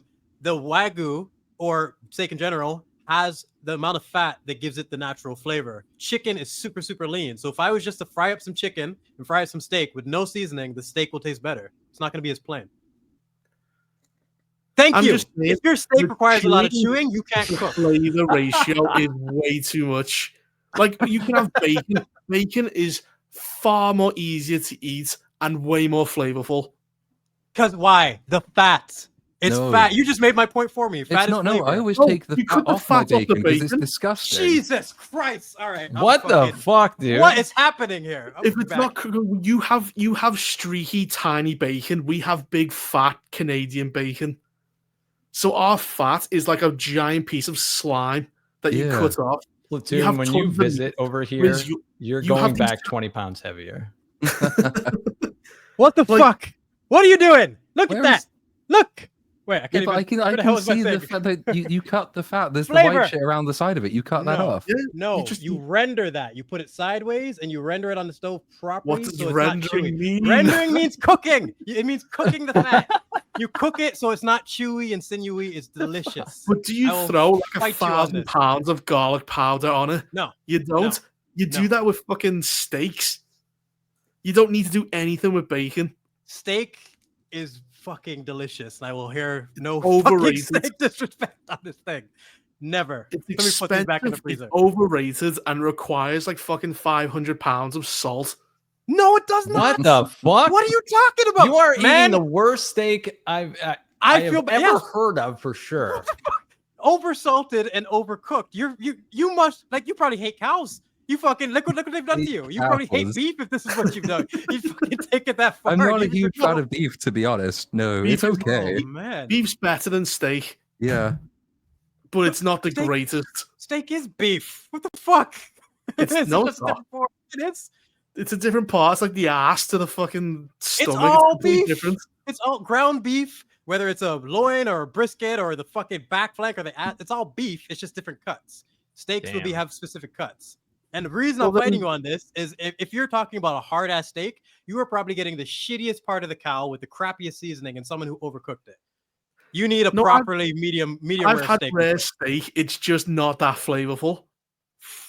What the It's fuck is no, happening yeah, right and now? still, Help like, me, not help for the me. amount of effort that it requires to eat as well. It's like, what do I want? Steak Something that not is difficult to low cook. effort and It's not. tasty, or do I want something that's high effort and kind of just? Steak is not Unrewarding. difficult to cook, you guys. It's not. It's not. This That's is- why it's I'm- so good. Is it's like Yeah. it's so simple to make. It's so easy. Chicken, you undercook that shit and you're fucking dead. Like it's fucking risky, man. Same with pork. Beef is super safe and extremely easy. There's a lot of people who just sear one side, sear the other, and eat it practically raw and blue. You know, you can get away with a lot on steak. It's But fucking good too. anyone who thinks steak simply is hard to cook, or sorry, hard to eat and difficult to make, you're crazy. You haven't had enough time with steaks. I hope one day you eat a steak, Reaper, that makes you fucking remember this conversation and eat your words. Well, I won't because it's no, it's fucking my ass. goal now, Platoon, when you come here, is to actually get you the best steak you can get, so that we can all just gang up on Reaper. yes. No, he's had English cooking. It's not going to change his palate. We're fucking broken people. I'm more likely to just die of anaphylactic shock, to be honest, if I eat American food. This is just Like, the you culture know- differences here. This is it. The When it amount comes to of this is the big butter, war. You'll have a heart attack. Oh shit! No, I will Like, definitely simp for steak, just like Cynic will simp for his girlfriend. You Like, gotta do their what you gotta do. Like their food, they put like it's like a fucking lab experiment. They put all these like chemicals and fucking powders and shit, and it's like going to potions class. With us, we just get it out the packet and throw it on the grill, and it's shit most of the time. That's where the flavor comes from, though. It's like it's the burned in the barbecue. That's flavorful. Oh my god! A good thick burned sausage from a barbecue. That's good food right there. So Anyway, like, I'm not going to be told like fucking, oh yeah, English food, that's poor quality when you have to dump your chicken in a fucking swimming pool before you're allowed to sell it. Oh, Jesus. But your chlorinated chicken. have you That's ever the had thing, bro. proper jerk chicken? I went Probably. to Jamaica, and it wasn't that good. Blasphemy! What I do got you like? How straight dare you? How dare you? from the jerks. They jerk the chicken really. It's just dry chicken. Oh my god! do you All right, like, you've had mush? some shit chicken, shit steak. What are you I eating over got it there? from Jamaica, the fucking jerkiest place in the world. Oh man! Let me guess, they were missing 500 pounds of seasoning. I don't. Look, Jamaicans should be getting jerk chicken right, so I don't know how to cover for that one, but it's just the difference, man. Like anyone who thinks steak is this crazy process and has this opinion of it, it needs to be corrected on that immediately. A medium rare steak is a thing of beauty. Mm-hmm. Yeah, this is a Hall of Fame crash out. Sleepy Arcane Doggo, the UK versus North NA American cuisine. cuisine. Yeah, what's Yeah. if you're going to like a Michelin star restaurant, Platoon? What are you going for then? Anti-steak. What's your thing if you're a foodie? I actually don't know. I've never been to a Michelin star restaurant because they're incredibly expensive, and I don't believe that food can possibly taste that much better. It can. I went to like they don't in Nashville. They don't have like it would be a Michelin star restaurant, but it was like I had a Wagyu steak there, and it was the best thing I've ever had in my fucking life. Wagyu is the It's most like expensive it's steak because of the entertainment. barbecue. It's a whole it's like a whole thing. Steak is It's- entertainment. No, it's not Well, just the when it comes to Michelin stars, it's not just time about was the food. It's entertainment anyway. Oh, I thought It's about the Oh, atmosphere. I don't know. It The was a really presentation- good time that I didn't is regret. it good because you're going to a place which is like this nice environment, yes, and it's that a mental adds thing. to it. I'm So it's not- sure that paints some of it. Not necessarily a lot of it, but some of it, I'm sure. Because I had a good time when I went to Germany, the sausage market, and like eating the fucking what are they called? Those fucking Wokvests, whatever they call them. These giant sausages that come in hot dogs. Hmm. Like that's really good, but it's also the novelty of it. Some of the most delicious food is just street foods made with Mhm. love and like proper care and people who know what they're doing with like fresh ingredients. But you take that to the Michelin star level, and it's not the fact that the food is like so like unbelievable. You've never tasted anything like it. It's you're getting super high quality food with super high quality service, and everything needs to be perfect. You're basically going for the experience and the food. So it's more of like a foodie thing. I personally, I don't know if I'd even spend all that money for it, but to do it once and have the experience would be pretty cool. You know what's weird? In America, you all put peanut butter on everything. Who's we? Who's we? Yeah. Americans. Who's we? These Cynic? assumptions are running wild. And cheese. You seem to have cheese and peanut butter on everything. Okay, cheese goes on Cheese for pretty sure. much everything. Cheese Pretty in a much. can. Cheese in a can I saw. I'm like, who the fuck would Oh, eat you're talking about Yeah, cheese whiz. those are That's for fucking the nasty. fat kids. Those are for stupid kids who can't cook and just like cheese flavor on everything. That's Right, the disgusting. cheese whiz or whatever. cheese straight out of a can? Yeah, it's disgusting. That's nasty. Just like processed cheese, the one you would peel off. Disgusting. I want proper actual cheddar. Well, that's. I think that's kind of sums it up there because like the thing you just said is just absolute shit and disgusting. Is known over here as American cheese. So you know, Well, it's fucking gross. Well, what? Okay, what in the UK do We're you in think is agreement. definitively better in terms of quality when it comes to food? definitively better than what American cheese. No, just like in terms of Grilled like cheese everyone- takes the lead well- in the poll. I hear Hey, I nice. hear fucking chicken cooked in Mountain Dew. That's a delicacy. Oh yeah, I that's hear. the shit. That is definitely the shit. Get a taco with a Mountain Dew Baja Blast, bitch. my mom would make English breakfasts, so that's one thing like I can relate to in terms of that. But what else do you guys have over there? It's usually fish and chips and English breakfast. That's all. Fish and chips is very good, to be fair. It's delicious. They have them everywhere. I love fish yeah. and chips. Cream tea, that's also very nice. Hmm. Deep fried Mars bars if you go far enough up north. Oh, they deep fry anything you give them. Deep fried Mars bars. That's a very Scottish thing, to be Christ. fair, and also to a lesser extent Newcastle. I think our Question. chocolates are better. Like your chocolates don't have as much cocoa in them. Yeah, you guys apparently have really good chocolate. I've heard that. Is that true? Yeah, like Yeah. ours is Yeah. because we have rules. Like you must have chocolate in your chocolate. Standards, actual standards, not a Loads of processed plastic junk. Bizarre. and tissue paper and God knows what else. That doesn't sound like freedom to me, Reaper. Mm. Has No anyone had corn, but good haggis? chocolate. I'm getting anyone- fat. Have any of you tried haggis? That's one thing I'm so curious. I have had it, I No. think, once, but it like only really comes down here on Burns Night, which is the night when we pretend that Scotland is a country.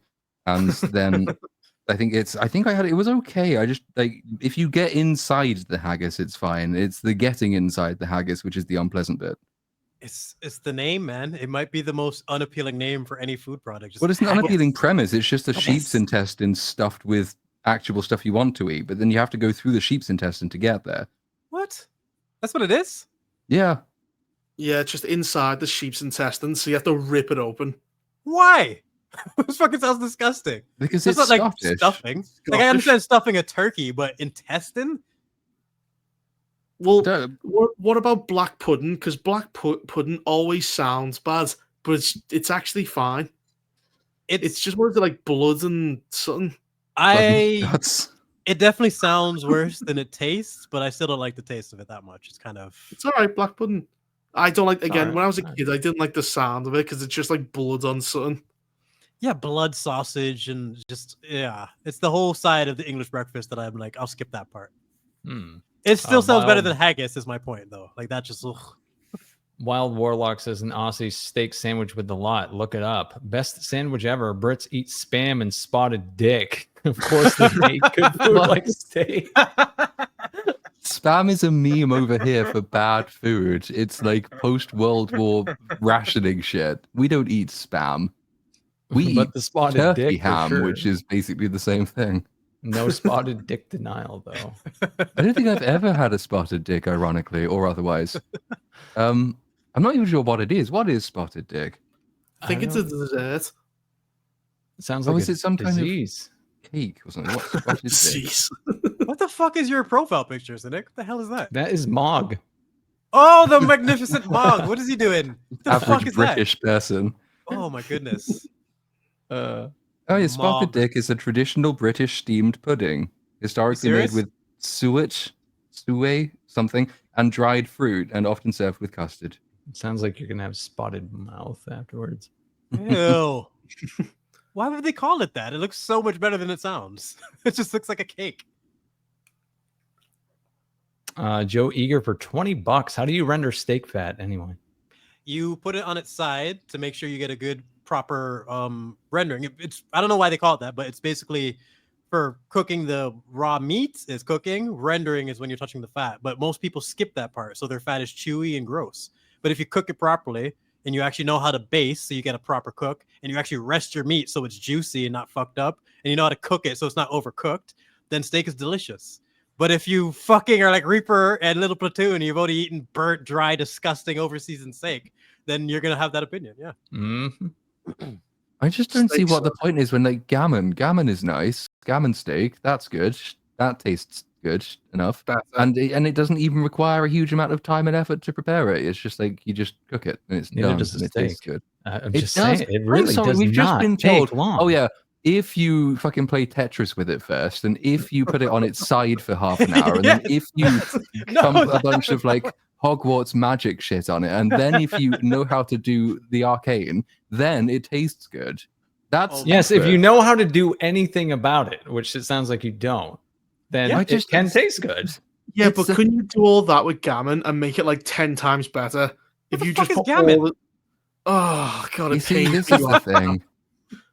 What You the just don't fuck know is what good that? food Yeah, what's is. gammon? You know what What gammon animal is that? What is this Pig? shit? It comes from the same pig as bacon. It's like a thick bacon. I've never heard Yeah. of gammon in my entire life. It's And I've like watched gammon cooking steak. shows like forever. Gammon, It's, brother of yeah, bacon. it's like bacon, but if it was the thickness of steak. Yeah, it's a steak made out of Oh. pig. Gammon I is thought bacon's I thought thick it brother. came from some fucking animal that you guys have over there we've never heard of. Yeah. You could have talked me into anything there. It's some Mhm. rodent that you guys cook up in the UK or some shit. Yeah, It's like Komodo dragon. it's like a steak, but actually delicious. But okay, I need to do this. Fucking who in the chat has actually heard of fucking gammon? Like seriously, I have never even heard that. All right, now I'm mentioned. gonna put a poll. I've never even. No, because for me, I've watched like Iron Chef, I've watched Master Chef, Hell's Kitchen. I've been like a big food show Ooh, fan my whole life. I've never heard it mentioned. Gannon. grilled cheese wins the poll, by the way, with 1% over Boom. cheesesteak, 38-37. Boom. It's the simplicity matched is- with deliciousness. I told It's you. not that. It's that our arguments against steak were watertight, and we've convinced yeah. people. Jesus fucking Christ. Completely just we got gammon steaks. We've They're got wrong. alternatives which are superior. You have to make up some weird steak we've never heard of. to It get this exists. argument. I've had it. It's No, a you guys fucking- made that up. You guys did this whole AI type in overview. gammon steak. I already did. And I'm mind blown that I've never heard of this thing. Yeah, Gammon you'll- primarily refers to cured raw pork hind leg, typically the lower end side of bacon that needs to be cooked before consumption. Interesting. Probably not better than bacon though, because it's pork. It is better than bacon. I think. Mm, yeah. reckon I gammon- don't you think you I have a can look proper at my meal with it. picture anymore either. First, last. It is funny on the normal show. We talked about tits and stuff. This one we're talking about cuisine. It's steak. After dark is when Well, it really gets heavy. Fuck it, man. Why do you need slides or a subject when you can just spitball, just fight about steak? I'm shocked to hear everyone's opinions on it. That's one thing too, because I've recently become like a massive fan of steaks. I tell my mom, why the fuck didn't you make these growing up? Like it's delicious. Gammon doesn't need processed. You just get out the packet. But gammon is salty. Mm. It's It needs to be naturally cured. salty. Yeah, no, you're right. Gammon needs to be cured, so it's a more difficult process. You can get raw steak and get going right off the bat. Yeah, What, but like you buy straight it from the cured. cow? Yeah. If we're going from cow to stomach or pig to stomach, your So steak's you're longer. just going to You get a gotta cure knife it. and cut a piece of steak out. Slice a piece of his ass off and fry it up. There you go. Where you gotta wait to fucking cure that shit. So we Yeah, win. but you're not curing it yourself. You're getting Yeah. cured gammon steak. We have I don't- things called supermarkets where we buy stuff that's been made. But if you're actually doing game hunting, going from the cow to the plate is gonna be quicker than going from Where does the hunting pig to come it. into the equation? We I'm weren't trying to get a win here, Oh, Reaper. Leave me alone. So No, you've got to go out there, find a cow, and shoot it in the head. No, it's I thought this is supposed to be easy. if you can say the same thing about your gammon having it properly cured, then why the fuck can't you get your hands on a proper ribeye in the UK? What's going on there? We probably What is can. going- They're just not as good as gammon. That's the Nobody whole wants it. point. I am gonna look for this gammon character the next time I'm grocery Mm. shopping and see if it's any good. Alright, I will hold you to this. You'll hit Nirvana. Is there anything like to distinguish it from bacon specifically? Like in Um, terms of your palate? Thickness and taste and niceness and lack of Hmm. fat. It's easy. Like you can easily get it without the horrible fat stuff, which is good. Although you can render the fat or whatever you Oh do. well, yeah. I mean, if you can, Oh, you know. God, whatever Jesus the Christ, hell that fat. is. What the fuck are they feeding you guys over there? Fat is flavor. It's this where you get all the fucking deliciousness from. I can't It's believe we're also still on this fucking proteins. subject, but it's important. I know. I can't believe that it's like this split down the middle, but it's just cultural, right? That's just how it is. I to the C to the E says Michelin stars are BS. I had a 10-course meal at one. Each plate was one bite. The dessert was literally flowers. Yeah, they get a bit pretentious. Yeah. They do get a bit pretentious. There's Yeah, a, they a really restaurant do. called Alenia where their dessert is served to you literally on the I table. want to visit that because that guy's a fucking artist, man. He's a mad genius. He's one of the few He's people a who genius. the pretentiousness behind cooking is a little bit of cringe, but he actually seems like a mad scientist. We're like, you know what? Yes. I will eat your weird whatever the fuck that is. Yeah. It's actually pretty interesting. I want to go there. Like I was trying to think of a reason to. I was like, maybe when I hit like 250K or something. Well, if you have $250 to spend for a meal, then there you go. Yeah, that's how much I'll need to fucking Mhm. go there. Yeah. I saw the documentary Yeah. about that on Netflix. Yeah, the dude had fucking tongue cancer. Yeah, What are the odds of that for a chef? I know. That sucks. He lost his sense of taste. So I all didn't know the you get things. cancer in the tongue. I didn't know either. Yeah. It's just so Um, unfortunate. Because he's brilliant. You look at he's one of the few people who's like, you know what, I don't even care what it tastes like. I do care about the taste, but I'd be curious to try it because his food is so unique. Like everything just looks like you can't even identify it. Like even the dessert, you know the one I'm talking about, where he puts it on the table. It just looks like Yes. artwork on a table, like some weird abstract I'd art. just be careful. That's a dark path to go down because you'll end up eating French food. That's their excuse. Just like, well, you know, you could eat the toe of a frog. That's unique and exciting. Yeah, but no, why would I do Yeah, that? I'm It's completely gross. on board with you. Snail. French people are so fucking pretentious when it comes to their food. It's strange. They think theirs is just the most superior. It's crazy. Well, it's also like we order and we expect to get our food straight away. Them, it's like you order and the chef will at some point get to it. Like some meals take like 2-3 hours.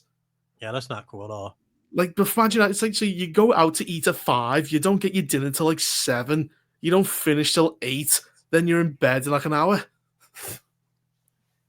No, you gotta have more respect for your customers than that. I've never been a big fan of those ones.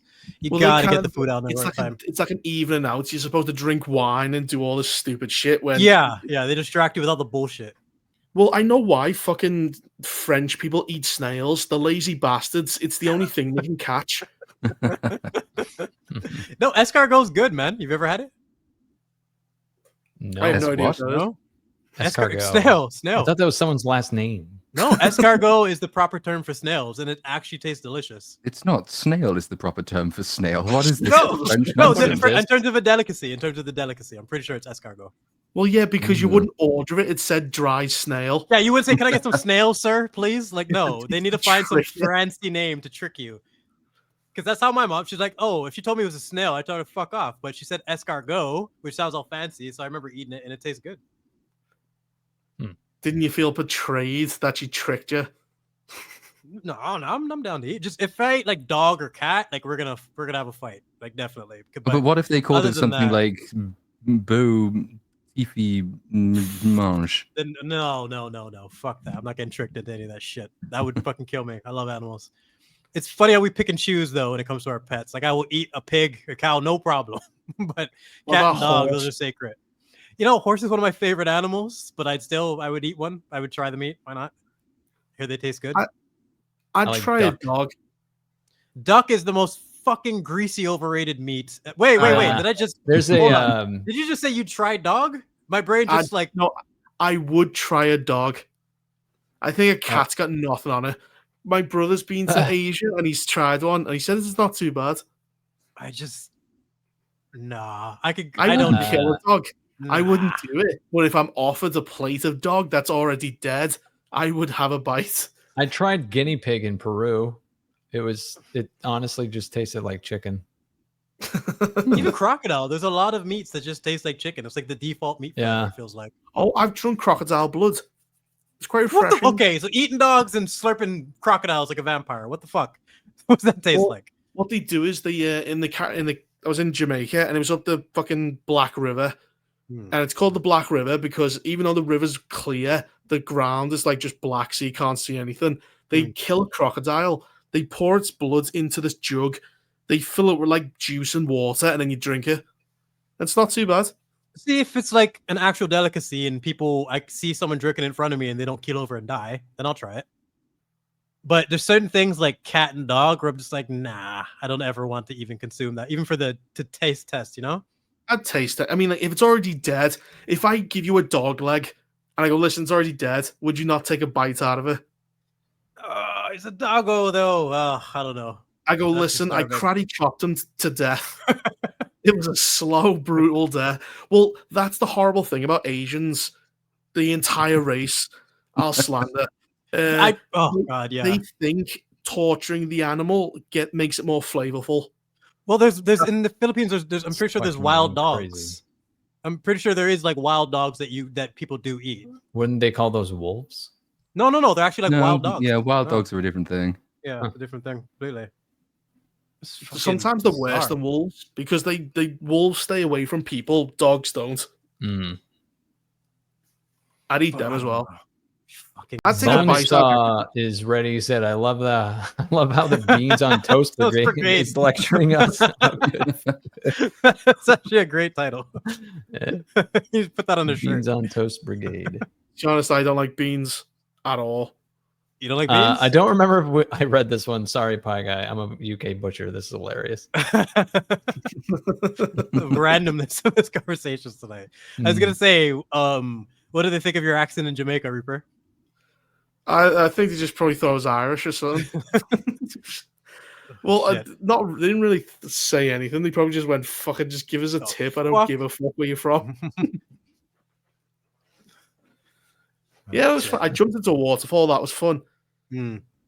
And then I nearly broke my toe because the fucking waterfall's got jagged rocks on the bottom of it, Yeah. Jeez. which they didn't warn us about. Almost died.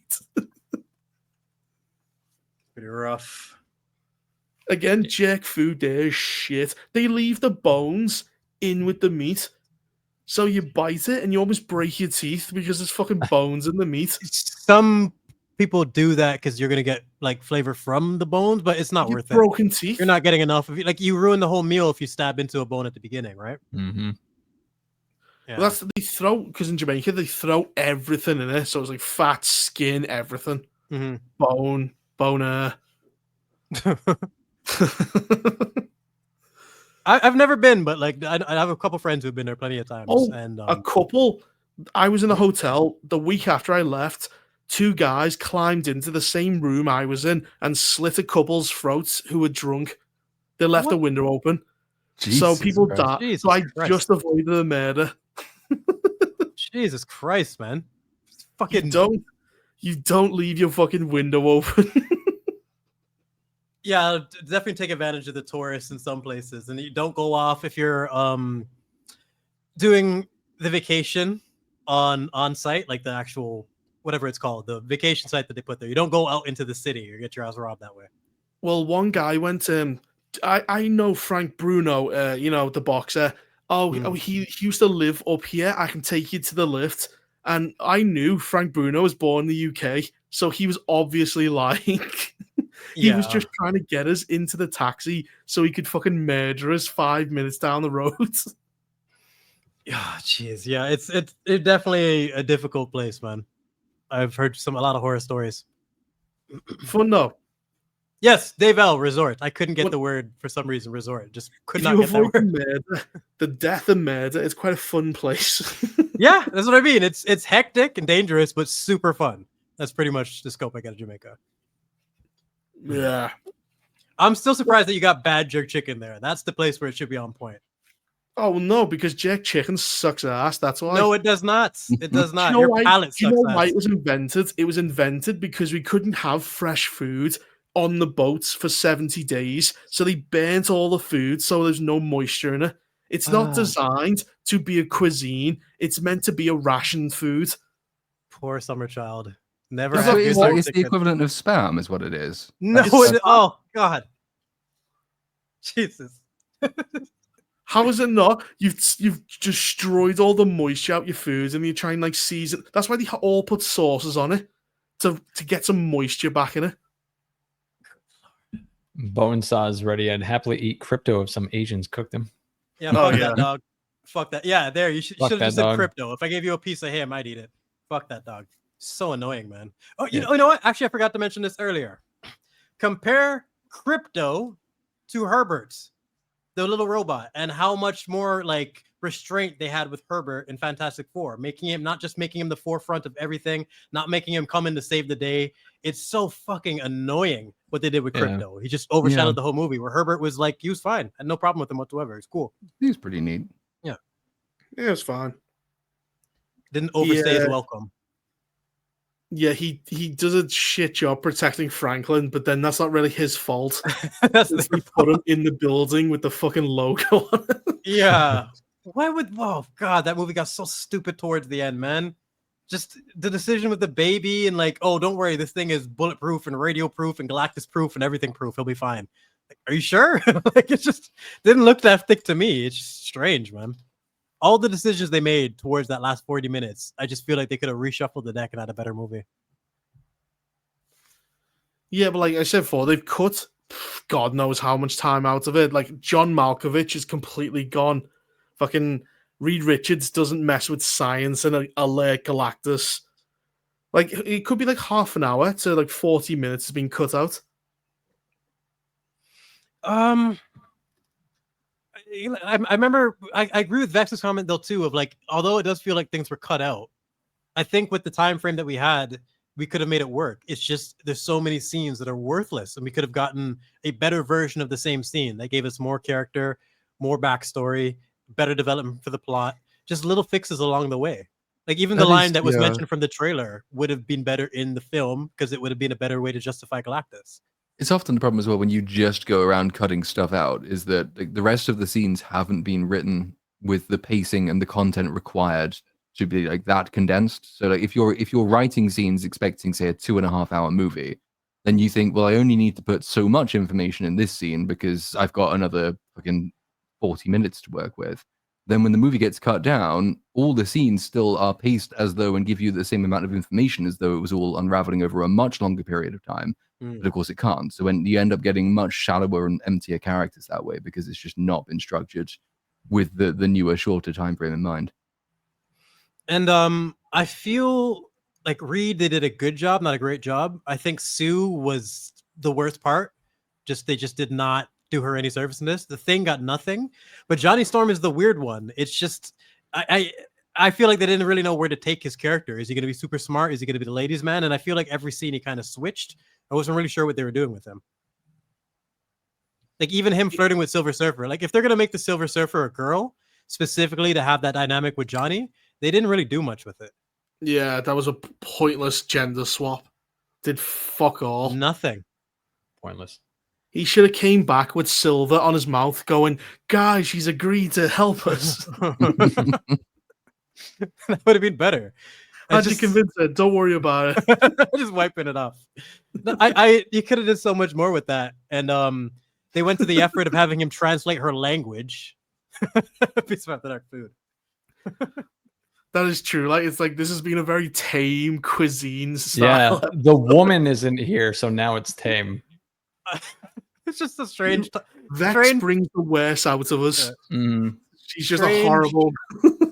Strange awful, podcast for sure in terms of topics. Like what the fuck, especially with someone's first experience. Those poor slides. The Avatar one. Did we say one thing about that slide? Yeah, fuck that movie. That's so funny. Other than it looks like shit. Like one of the crappiest Looks alien like designs shit. ever. Yeah, well, the trailer's out, but it looks kind of generic. Oh yeah, were we gonna check out the trailer or what's the deal? Can I play it? Like, does this? Yeah, we oh no, played, it's Disney, right? So they're cool. Oh, it is Disney now. Yeah. Oh Yeah. God, even more to hate about Disney. We probably could play. We played the Alien one, the Predator one last time. Yeah. All right. Just transform it and pretty fun. Yeah. Let's actually have this film podcast talk about film. We're fucking fighting All about steaks for right. half an hour. Basically, we watch Avatar and go, I'd eat that animal, I'd eat that animal. I wouldn't eat them. I just killed them for fun.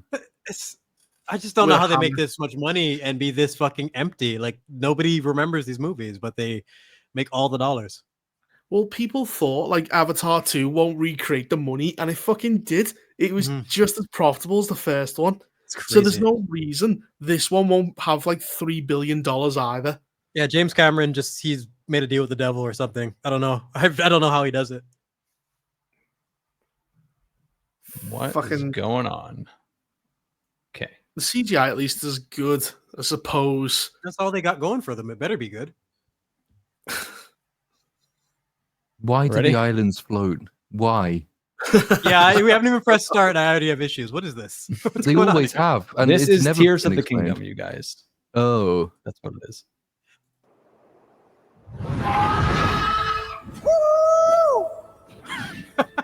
Oh, fuck off. It was a bit lame. Lame. Could have went with a fucking...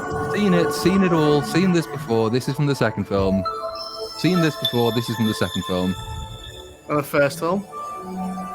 No, Underwater's the second one. No, the little jellyfish flying thing. No, it's the second one because that's the daughter of Sigourney Weaver's What she character. does on the first film is how she convinces to join. Oh, to be fair, everything that happens in the first film also happens in the second film. Yeah, that's true. probably why.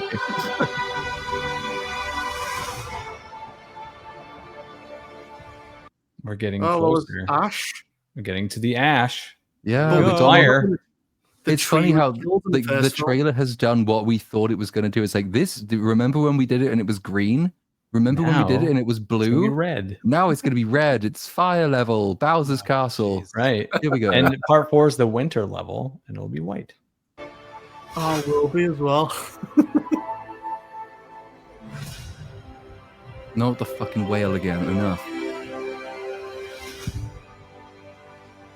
How does he keep getting oxygen? What the fuck is this trailer? It's just, what is this? There's this is nothing all old going What is on. happening? Well, there's It's nothing just- new in it. This is all happened. This See, is all this in is the how other film. forgettable these movies are. I don't remember any of this anyway. It's fucking Does soap anyone opera. know the names? The Oh, names. I of was going to any say, I wanted Lofty Pixels to be back on the internet so we could watch this with him and I could say, what's that character called? What's that character called? What's that character called? And Why, just is he a fan long of this period movie? Well, he really likes it, but then I had a debate with him on, it might have been Zax's channel, and I said, okay, what's the name of the most important character in the second film? Like the older, the younger son. And he's like, well, I'm not good with alien names. So yeah, but he's the most important character. Which, to be fair, like, yeah, they're just fucking horror. I don't know their names either, but then I believe these films to be absolute garbage, whereas he likes them. But, you know. Oh boy. You cannot live like this, baby. In hate. What? What? It's such a fucking weird, like, soap opera. Every the last 30 seconds. And hate is I'm trying to remember overacting. why she's. Oh, because Chip Hazard killed one of her sons in the last film. I think that happened. Oh, Did he Yeah, right. die in the the first older one? brother. No, well, no, yeah. Then he brought him back because you can do that now. It turns out, well, it wasn't even that. It turned out that the second movie has an exposition dump sequence where it turns out he left himself a message before he went on the mission, which he didn't believe he was going to die on, saying, I don't believe I'm going to die on this mission, but just in case I do die on this mission, I've cloned myself. And that's how he comes back. It's just, it's so bad. It's stupid. But then he kills the older brother, I think, in the second film. And then what's her name? Zoe Saldana overacts by screaming a lot. And then there's a fight. And yeah, I guess that's why she's living in hate in this movie. Why does he have dreads now? What happened? I like Boosh and Chaz asking what happened to the unobtainium. It doesn't matter. Yeah. It's not, that's not a thing. Unobtainium, yeah, it's whale brain goo that makes people immortal. That's now what happened. Well, and even that's like a B plot thing, because the main thing is the Earth is dying apparently, so they all have to migrate here.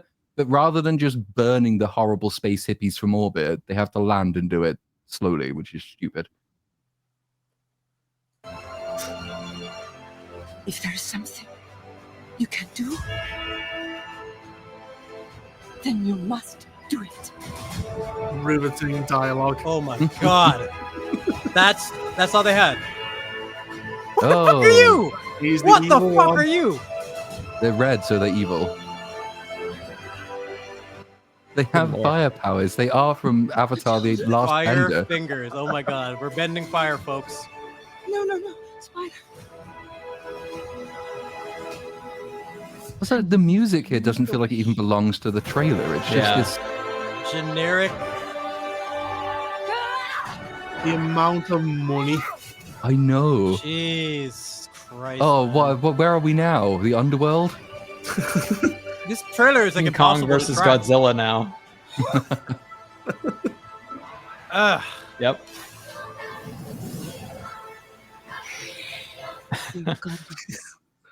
Oh, they got us. Has no Dude. dominion here.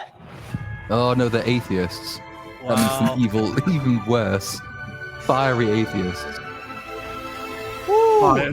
That was Riveting. fucking cluttered and cringe and just empty. What was Just- the story of that trailer? Yeah, It was I just, can't track that trailer at all. oh, fire people are coming. And blue people or I just what? Blue and slightly bluer people are running And away.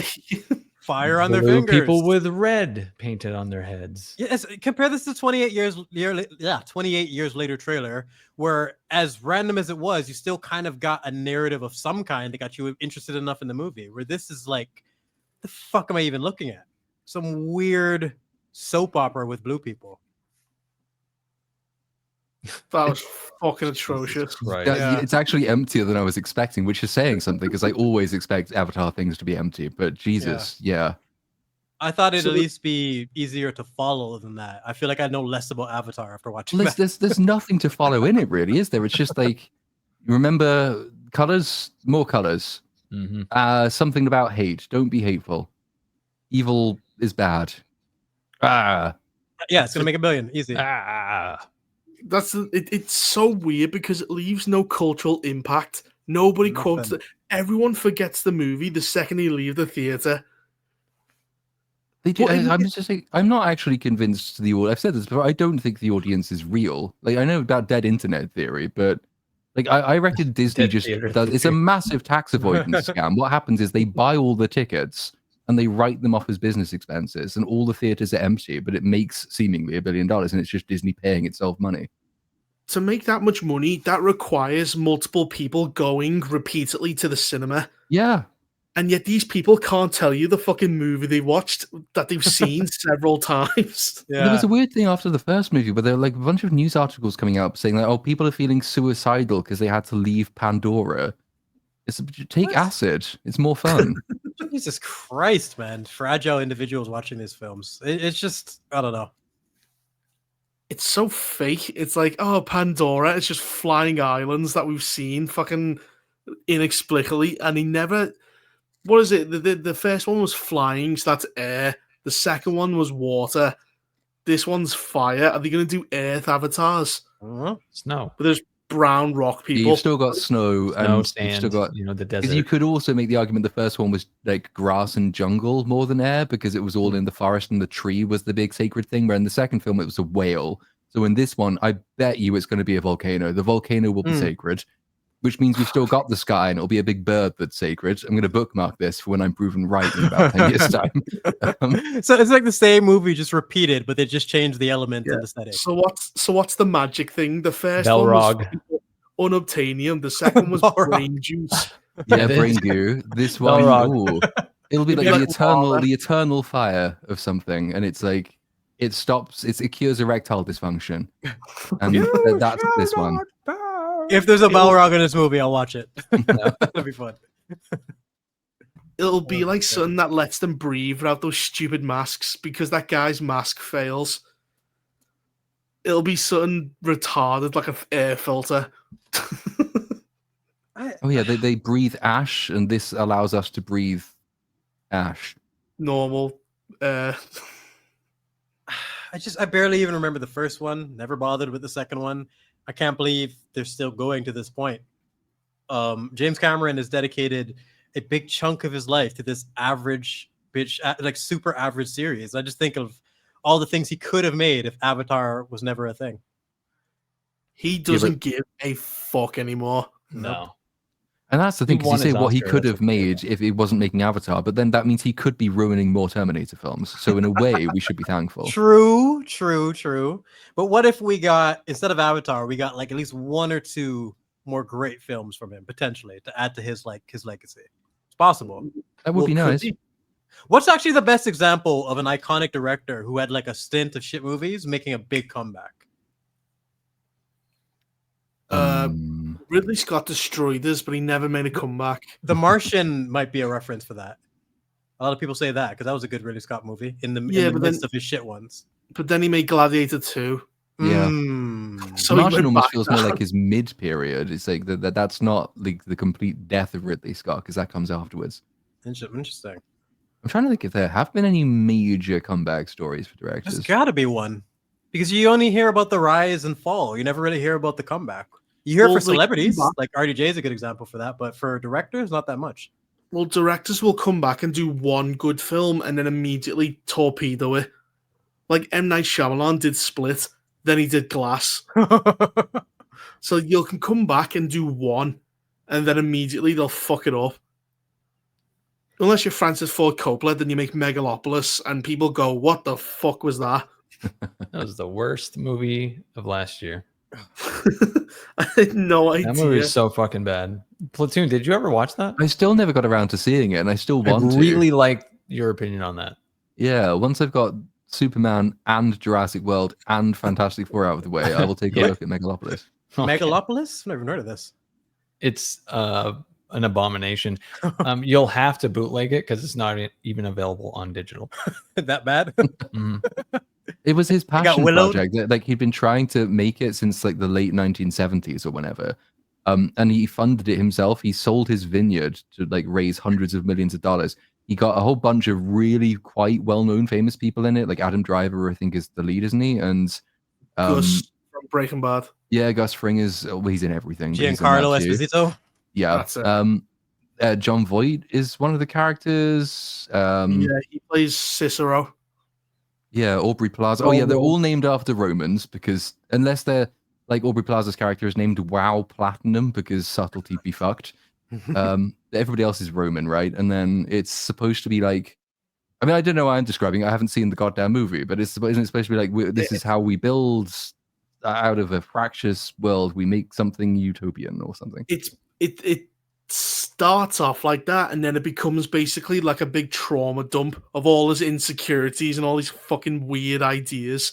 Like there's a nuclear satellite that hits and irradiates the ground, which I think was like the nuclear scare of the 70s. Then you've got like a fucking sleeping with a kid scandal, which I think these are all like trauma dumps in Francis Ford Coppola's life. That's the only thing that makes sense to me.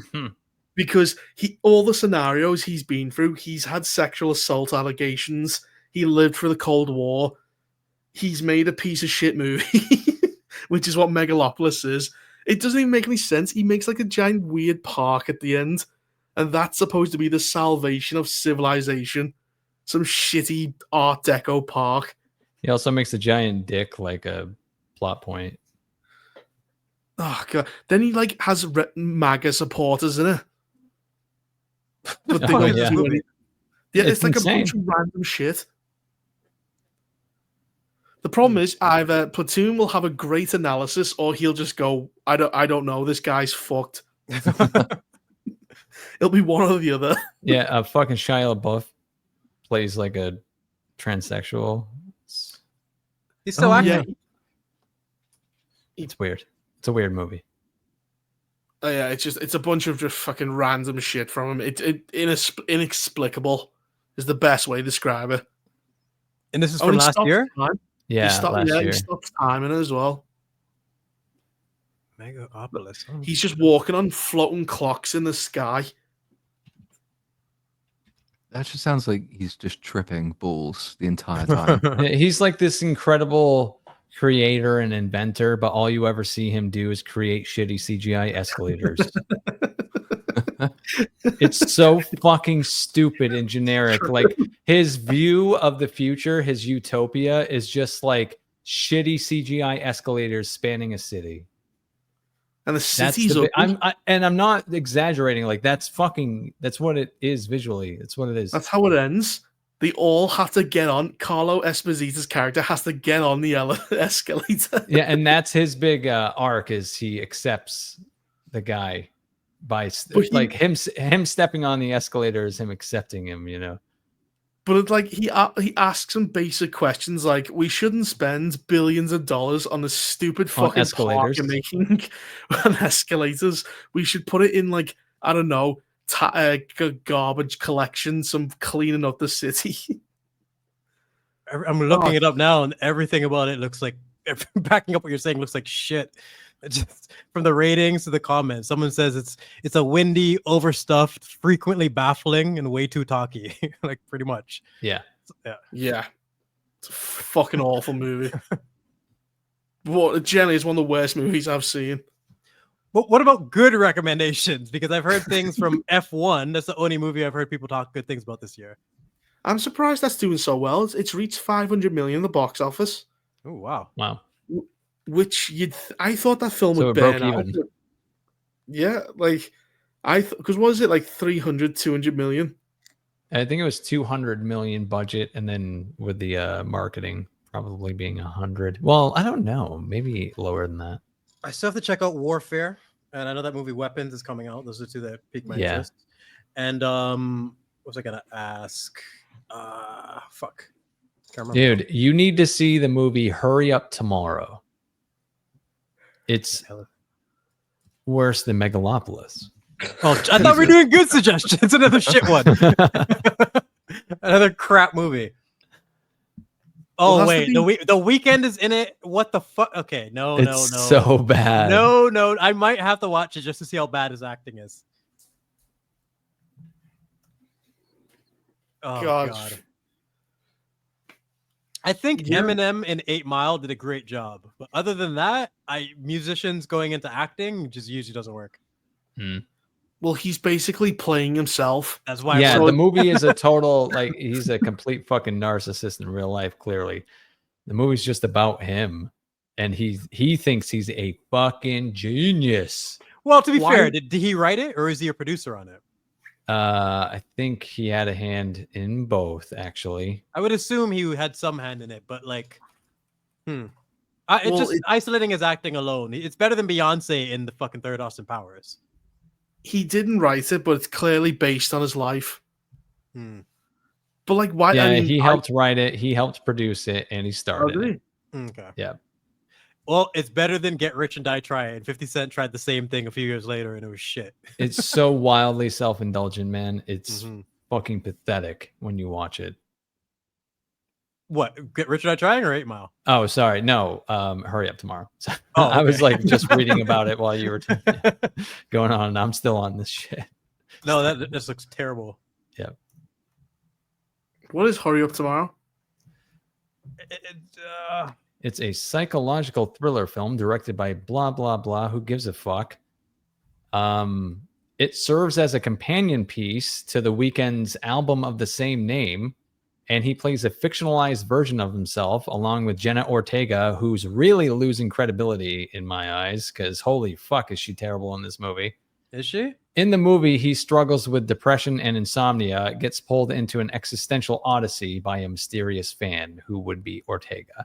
And so he has to go down a path of discovering she's teaching him that his pop songs are really fucking deep, and he starts understanding the meaning. He's such a deep artist that the depths of his songs he couldn't even reach until someone else had to like open What? his eyes to his Okay, own that is fucking some genius. pretentious bullshit. Okay, I shit yeah, you just- fucking not. What the fuck is that? Ugh. And she's gonna kill him unless he realizes what a genius he is. Why waste Wait, money what? on That this? makes I no just- sense. What the fuck is this? It's just if you're gonna pitch a fucking movie and go through the whole work of scripting and casting and all the shit that goes into it, why on this? Like what? How is that idea appealing in any way for someone who's a movie buff? Like I just don't get it. I get artsy films and like unique ideas you're trying to try, but this is just dog shit. This sounds terrible. He's Do you think also this- really bad. You'll probably see some clips. Well, because we're talking about it, it'll end up in your algorithm now. Mm-hmm. You'll see some clips of his acting, and it's hilarious. It's so fucking bad. Do you think the script is just pages of him going me? Me. Me. He's Flip just the page. walking around like in the film for the first half of the movie, he's just walking around moping it and just being sullen.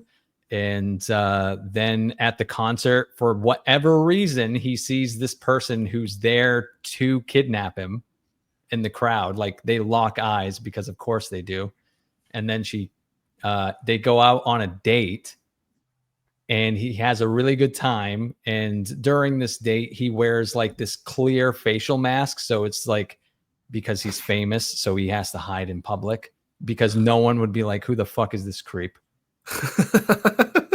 So So He to doesn't want to be- draw attention to himself, so he wears a fucking serial killer mask be in public. incognito. He Get rid dresses of. like Freddy Krueger. Yeah. What the And then fuck? we get to the true self-indulgence, which is when she reveals her plan to him. She ties him up to a bed and like pours gasoline on him and threatens and so his music is playing the entire time, the Weeknd's actual fucking music. Oh my And god. she's talking to him about what a genius he is, and he's like, "No, I'm not. That's not." This is just the end of him because I remember when he first came out, he's from my city, I'm pretty sure, right? And I remember his music always being around, and it was underground shit, and that's when he was really talented. And then he got famous and turned into pop so he could make more money because that's where the money is. But then now this feels like total sellout. Like, what the fuck? You got your music playing in the background in a movie that's all about your ego? Come on, dude. Oh, sorry. I'll get you. Hang on. A couple of super chats. Yeah. MA566 says, "How dare you, Platoon? Pacific Islanders consider spam to be a delicacy." Well, that's when they can't eat human, right? So Yeah, if you can't cannibalize and break out the spam. Aren't Pacific Islanders like morbidly obese? I don't know. maybe I Americans don't. sure are. I'm Yeah. sure I've seen them. They're like the fattest people on the planet. Oh, love this question. What would you say makes a horror story effective? Asks Sleepy Arkin Douglas. So many ways to answer that, but one of the most important things is believable, realistic characters that make intelligent Yes. decisions. It's so essential because the moment people do stupid things in order to progress the plot, all your immersion gets shattered. It's very hard to be terrified. And if you look at all the scariest movies or the most famous horror films, most of the characters are really well constructed. Alien it's like more of a thriller than like a horror, I'd say, to me, but the characters are making decisions that make sense to you. It's like, what would I do in this situation? And it's hard to be immersed if someone is completely retarded in a way no human would ever be. It's not just like making retarded decisions. It's also like ideally characters that you sympathize with and actually Yes. like in some way. Because it's sort of been the slasher meta, which is that actually it doesn't matter if you like characters. In fact, it probably helps if you don't, because you're not really supposed to care if they die. You're just supposed to wait for them to die and enjoy the gore. And so you get so many of those movies which are just the most insufferable group of teenagers who all seem to hate each other. And then they go to, say, Cabin in Woods or something equivalent to, and then they argue a bit, and then a couple of them have sex, and someone gets the tits out, and then the killer turns up, and then it's like, well, I wonder what entertaining ways they will find to kill the irritating teenagers. And at that point, is it really horror, or is it just like snuff comedy? It's stuff comedy, slasher stuff, and boobs. Like, that's what it turns into. Like most of Jason movies, it's just there to have funny kills and boobs, but the suspense is thrown out the window. And you need that immersion. Like, I hate the idea of like, we're not going to develop these characters because they're just going to get killed anyway. What the fuck? Like, you miss out on so much of the investment of wanting someone to live. Like, the worst thing that can happen is someone gets killed in a horror movie and you feel nothing. There's just, oh, he's gone, who cares? It's a missed opportunity for characterization. And yeah, just the most important thing is believable characters and respect for the tension. Yeah, like a lot of modern films have to have the crazy guy because they need characters to be fucking so stupid they break the rules to let the monster in. Like, They I need watched one stupid that, person. what was that Sandra Bullock film where you can't see them? Bird Box. Oh, that was shit. Like a crazy, like basically, if you see it, you go insane and kill yourself. If Unless you you're look at the sky. unless you're already crazy, then it doesn't make you kill yourself. And this guy runs in and goes, "Look!" and he's opening people's eyes. It's so shit. God. You're reminding me now. Respecting the rules you fucking establish. That is key. Because there's so many ways to break immersion when it comes to horror. And if you don't stay consistent with your rules, it just makes no sense. You fuck it all up completely. Yeah. And another thing is the performances. I think horror is one of the genres that genuinely can live and die by the performance. Like, really, whether or not the scene is believable or immersive or terrifying all depends on the performance. So that's super important factor when it comes to horror, I think. Does anyone watch Harry Brown, the Michael Caine movie? I feel like I've seen it, but a long time ago. Anyway, it's quite a funny story because in the theater, my brother went, and there's an emotional scene where he finds out his friend has died, and he's crying, and some guy just goes right in the middle of the theater, and everyone just starts laughing. Michael Caine is crying on the camera. Perfect timing. Oh, it was like, do you consider Silence of the Lambs a horror movie? It's a thriller with horror elements. yeah. That's the way I It put is considered the only horror movie to win Best Picture. So I didn't know, but I Well- think it's controversial to call it one, but you know, Yeah. you can make an argument. There's two. I don't consider it a horror movie. No, it's a psychological thriller with some serious horror elements to it. It's just Lecter's performance is so good that they want to classify it as a horror movie, pretty much. So Yeah. you could put that. But no, it's not a horror movie. The Well, what intent com- of a horror movie should be to terrify you, and Lecter is terrifying.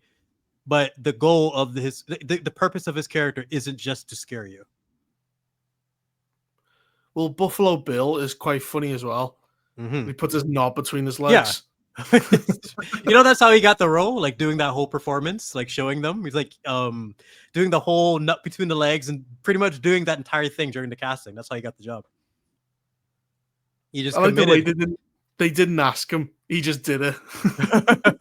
I got something to show you guys. Can I step up real quick? And he comes in with his shit tucked in and like, yep, you're the exact type of crazy we want, sir. Come on in. Well, it's like Seven's another psychological thriller with tons of horror aspects. 100%. The fucking room with the starving dude. And when they find out he's still alive, that is scarier than a lot of things in a lot of horror movies. But it's still not a horror movie. Or he gets the guy to fuck a prostitute with a knife. Oh, God. Yeah. Jesus.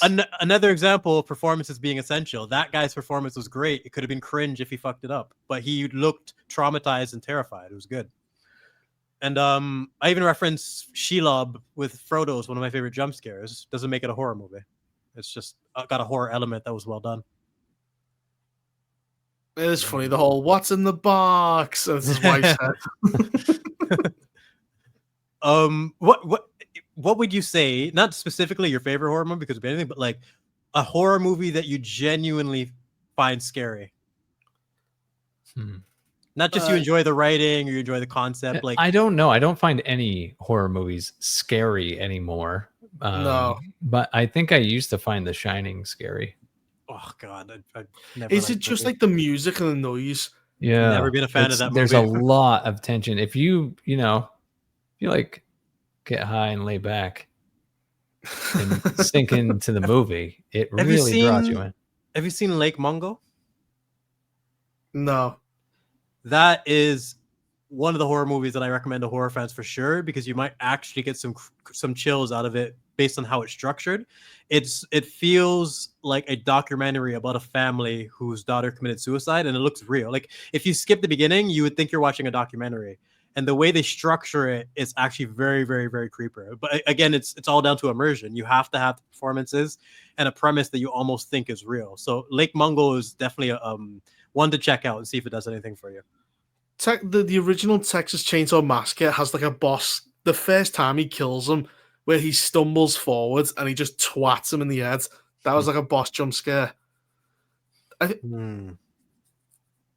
It's that film's like fucking Jesus. The first time you see it, he's just chasing the girl for about 20 minutes with a chainsaw. Oh my gosh, he's just screaming and screaming and screaming. Holy shit.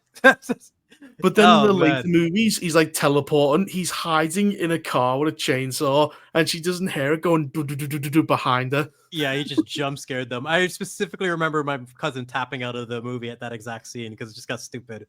But yeah, that's why I'm not a big fan of slashers, because they're usually very generic. I like Jeepers Creepers because they actually have a cool concept for the creature. And Predator, I'd consider a slasher. Just basically, you kind of lose all with the Jeepers Creepers when she keeps running her over and then reverses and then drives over it like 50 times. It's like, okay. I like the idea that it comes back and it's not like just unstoppable. He's fucked up after that and he has to break into a jail to get those body parts back. So again, it ties, it might take away some of his mystique in terms of maybe he's not as scary in that moment, even though it was a creepy scene. But the fact that there was consequences with it that were in line with his character and lore, I thought that was really cool. Like his foot is fucked, so you see him eating someone's foot. Like it just makes sense rather than Jason teleporting all over the place, jacking teenagers. Why does Jason have a problem with teenagers? It's sex bad. Stop fucking. Because he drowned because yeah, he was like mentally retarded, and 2 camp counselors were fucking, and he drowned in the lake. So yeah, instead of watching him, so he hates sex. Yeah. If So you if have you sex, have he'll fucking So shank you. he is the lord of the incels. He's the king incel. Yes. So if a bunch of Mormons The came king's over cell. and just prayed, would he be okay? Maybe. He just wouldn't have a problem. Maybe. You're just praying and chilling, no fucking. Yeah. But that's always like Jason is cool in his design and his concept. I've just never been a fan of the stories because it's just and Freddy, yeah, the fact that the best movie for both of them is Freddy versus Jason, in my opinion. No, it's not. Yes, A it Nightmare is. on Elm Street is the best Get Freddy the movie. fuck out Yeah. of here. Oh, fuck no you. way. Oh, No, get the best the Freddy fuck out movie of is here. Freddy versus Jason. 100%. That's when Robert Englund is literally hilarious. The premise. It's and- England, and he's It's England? I old. thought it was England. no, Oh, it's England. It's just England? Yeah. I've been calling him England for a long fucking No, time. Thank you for it's just correcting me England. on that, Yeah. Robert Englund. Yeah, I think that's by far the best of both of them, and the fact that that movie even exists makes me happy. It's Nightmare on Elm Street is a brilliant movie. no, It's really good. Who actually wins at the end of that movie? A Nightmare on Elm, like the original Nightmare. Yeah. Freddy versus Jason. No, the Oh. original Nightmare. So, because I remember thinking that Johnny there's Depp. this. Well, wasn't there this weird bit where like they beat him? Because like the problem I have with like, the original Nightmare is that despite being Dream Demon, he's completely retarded and quite frequently opens himself up to be attacked in the real world. Except that they beat him in the real world, and it's all fine and they win. And then at the end, it's like, oh, but maybe he didn't. No, 'cause it's now he's actually. in the car. I will concede that the ending is terrible. So there's the That's very, exactly very, why. very end, which is just like the last 10 seconds. It's like, fuck, you had to do that. But then it's he really pulls- important for the next one, right? I know. Because Well, you I need don't to understand who want wins the the next first one for ones the to next one. exist. The next one's hilarious. Is The that next like one is the gayest most film in fucking history? homoerotic thing ever made. the gay one. That's It's all the people gay say about one. it. The gay one. But I'm looking for an excuse to watch Jason X again. I feel like that could be a fun rewatch. Yeah, It's that just one is pretty fun. stupid. Well, it's got one good kill at the very Yep. beginning where he Yep. freezes her face Yep. and Everybody smashes references it. that one because it's so Then the- memorable. It's just like, oh Then shit. the rest of the movie is dog shit. Yeah. Yeah, it's pretty crap. Yeah, I would agree. The first Halloween is scarier than Nightmare one. I like Halloween. That's my favorite slasher franchise. So Yeah. I totally Oh, agree the with you there. music. Halloween is just so good. superior to those ones. They have more respect for the tension. And Sorry, what's good about the first Elm Street? It was the original, like the concept of Freddy Krueger is fucking genius. He is iconic. And yeah, this but they is- don't do anything with it in that movie until Dream Warriors. The That is entire not true at all. What? There's unbelievably iconic fucking horror scenes. If you're a horror fan, you know multiple kills from that movie specifically because Kills? the imagery is fantastic. kills and scenes, iconic scenes, I can give you that. But in terms of playing with the concept, Yeah, but of the Freddy plot being a is really dream good demon, too because it's highly original. Like the fact that he kills you in your dreams and you have to stay awake, which you can't do, is very relatable. That's my entire point. I don't think they do much with that concept in the first one. It's Dream Warriors that really expands on it and has I think meanings to Dream the Warriors is dreams a and the great deaths. companion movie to that. Yeah. But I give the original film its flowers. It's the originator. It's a classic. Hmm. Hot take, Barbie is a horror movie. Yeah. Never Well, saw that either. If you're a Ken, you're homeless and you're a second-class citizen. Yeah.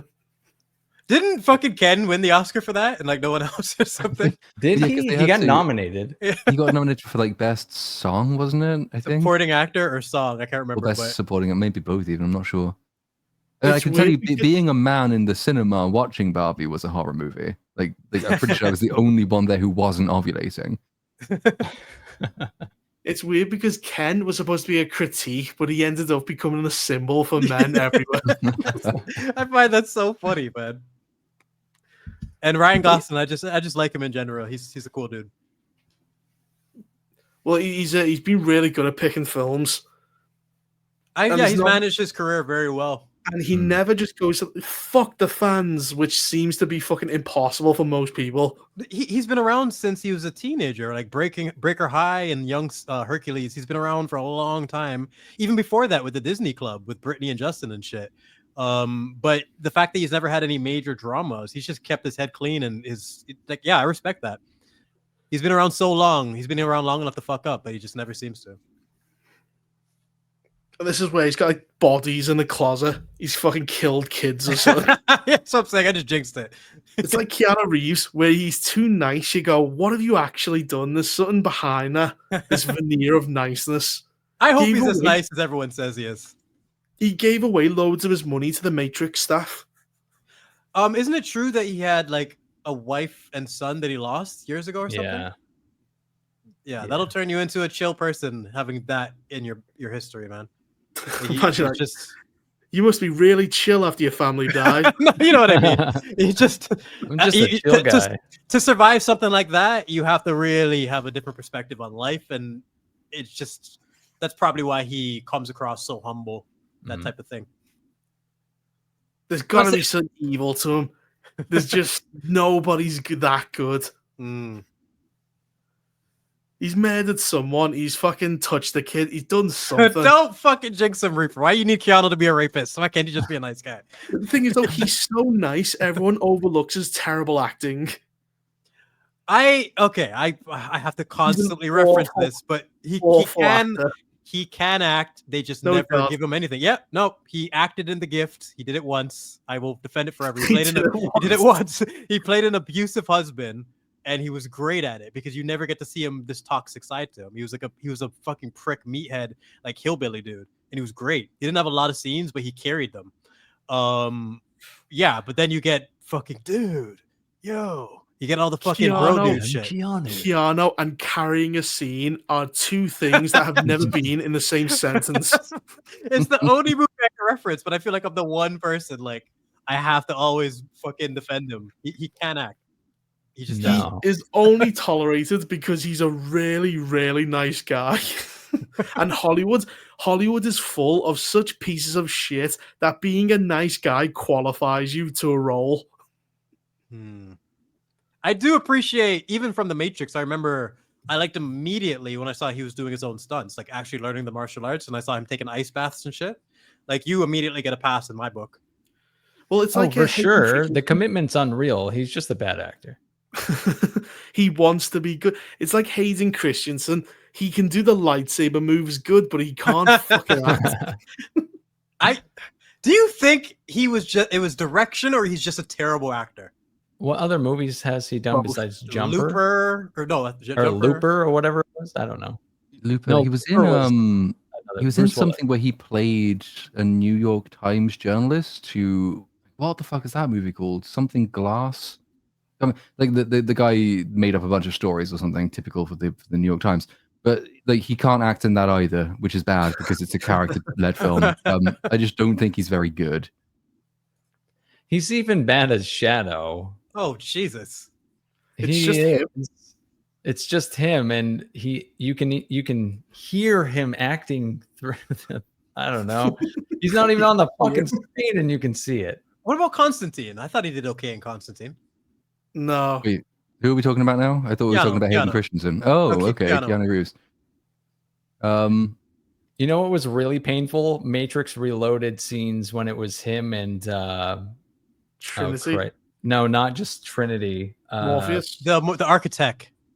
Nope. The Asian character that was protecting the Oracle. Seraph.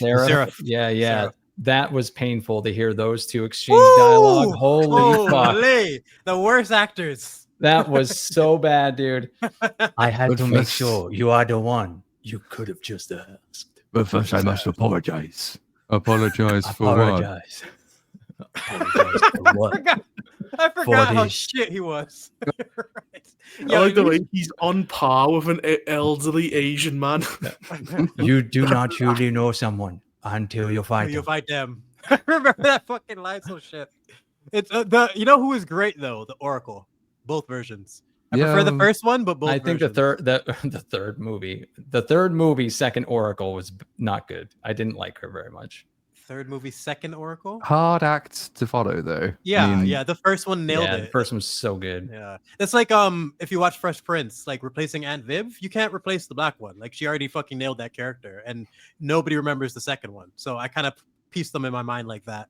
She just had that she had this presence to her that was just really warming, and I liked the Oracle, this all-powerful figure, just being some like old aunt lady, you know, like she just looked like someone's auntie, and yeah, it all worked. Oh yeah, that's selfish. Yeah, that'll do it. Yeah, do it. That will do it. I still think Oh, Dracula yeah. must be Keanu Reeves' worst role, though, right? Is there any? Are there any worse movies than Dracula for Keanu? Because like, God. you can't get much worse than that. I mean, you're Worse. asking him to do things he's fundamentally incapable of doing: acting, emoting, responding, anything at all, really, and doing it in that accent as well. Art thou, bro? It's just a bad idea, man. Your English accent is probably better than his is, and he Oh, trained. He just wasn't fit for the role, man. It's just, was that like after he did Speed or something, so he was popular? Something along those lines, I think I heard. Didn't he? He's in a new movie where he plays an angel, and he looks fucking atrocious. Mhm. He's supposed to be an angel that gives fucking. He swaps some Indian guy, can't remember his name. He swaps lives with him and Seth Rogen, who's a tech bro. And then like he's like, "Oh, I'm a good angel, but I'm kind of like stupid." It looks fucking awful. Is there any other actor that gets a pass based on just his Being presence alone? Nicolas Cage. Nicolas Cage. Yeah. He's a better actor than I actually Keanu. think he can be. He can actually act. It's just Yeah. that most of the movies he's in does not require him to do that. Gone in 60 Seconds, he was acting in that one, wasn't he? If I remember right. That sounds familiar. Angelina Jolie had the white dreads. She looked hot as fuck. Like, if anyone remembers that. Keanu Reeves is an ancient apocalypse, which is, for some reason, he's a recurring guest talking about like apocalypses in the past. I don't know why you would have him on an archaeology show. He's an actor. Wasn't he? God, He did Cyberpunk or one of some Oh game. yeah, that- the game. Mm. Yeah, he was shit in it. Well, it's not as bad though, because he's just he's voicing over a model, and the model is a better actor than he is, and so it kind of works. And the delivery sort of fits the character as like a slightly washed up, drug-addled rocker. He pulls that part off reasonably well, I think. Not played it. There are for some ages. lines that he goes, "Listen, don't come to fuck my brain. I'm here to fuck yours." I'm like, oh my Oh god. god. You know what? He actually was. Some of his worst acting was his cameo in Ballerina. If anyone watched that movie, No. I he got to showed that up. bit and stopped. He showed up and could not be fucked. It's like Keanu, like more lazy than ever. He just showed up. I don't even know. Think he read his script. He just fucking how ad-libbed old the is entire he? thing. He's got to be like 60, man. For sure. Yeah. Yeah, he's let's see 60. here. Yeah. He's 61 Yeah, this year. 60 and he's just years. going, "Oh." He'll be 61 Charles- in September. All of our fucking actors, all the action stars are all like 65. You got Rocky, who did Rambo, which was terrible, the last one. Yeah, Stallone is like all- 100. Yeah, he's in They're good not shape. making new action stars. That's why. Yeah, You you're get right. your right. Timothy I, Chalamet, like fucking, skinny But boys. you've got the Yeah. guy in, is it Reacher? I don't know what his name is, but Oh, I yeah. Fucking gather he's- huge. Yeah, get a group of those guys, big. man. You- Chris Pratt as well, but it's kind of, I think that's just partly that the action has become a slightly more niche genre than it used to be, and so it's just like, well, these are not like the A-list stars because action movies are not the A-list movies anymore. Maybe Well, they will be one day superhero- again. Superheroes But even are kinda A-list- taking that cosm, Yeah, that fucking microcosm. Yeah, that's definitely a big part of it. But you can think about it like the big action stars in the 90s were able to have success in non-action films. Arnie did a whole bunch of other things. Jackie did a whole bunch of other things. Yeah, but like largely like in Arnie's case for meme value, to be honest. Like he's not. You don't go to an Arnold Schwarzenegger film thinking, I really want to see his take on this character. You go there thinking, True, oh God, true. I'd like to see the idea that he's going to try and have a take on a character. That'll be fun. Well, you know what I would do? I would make like a Schindler's List film, but I'd get Keanu Reeves, fucking Arnold Schwarzenegger, all the worst actors possible. Isn't that just the Expendables? The Expendables. It exists, Reaper. They already made that. They made Well, 3 of them.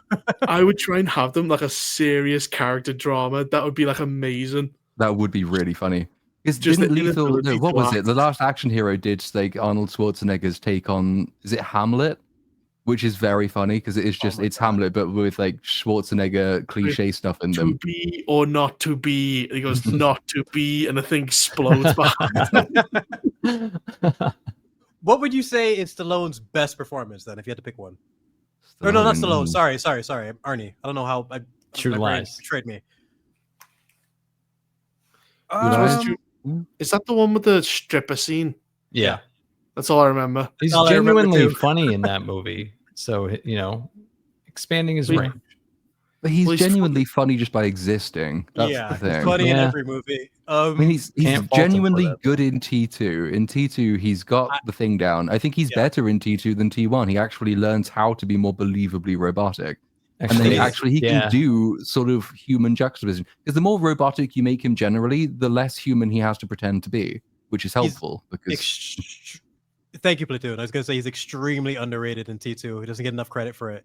People say he's good as a robot because he's robotic. No, there's a lot of nuances to that performance that a lot of people don't talk to, or a lot of people don't mention. He really nailed it. And his dynamic with John, you can't do that as well as he did without adding his. He Well, really did a with that great job. smile, he with that called fake the weird horse a smile. bad cop. Huh? What's that? He called the horse a bad cop. Yeah. Oh, it's True Lies. Yeah. It was a funny movie. Come on, it was a comedy. What were you saying, Reaper? Though I was saying, like, even when he does that weird smile, when John Connor tells him to smile, and he can't, Yeah, that's like, good. that's actually a little bit of acting. that's Yeah. good acting. Doing a shitty smile, like honestly, I defend him in T2, and I think he's pretty decent in Predator. yeah, Predator's actually a really good shout. Yeah, because it's like, I mean, it suits him because it's just everything is in extremis, right? And but Yeah. he's not.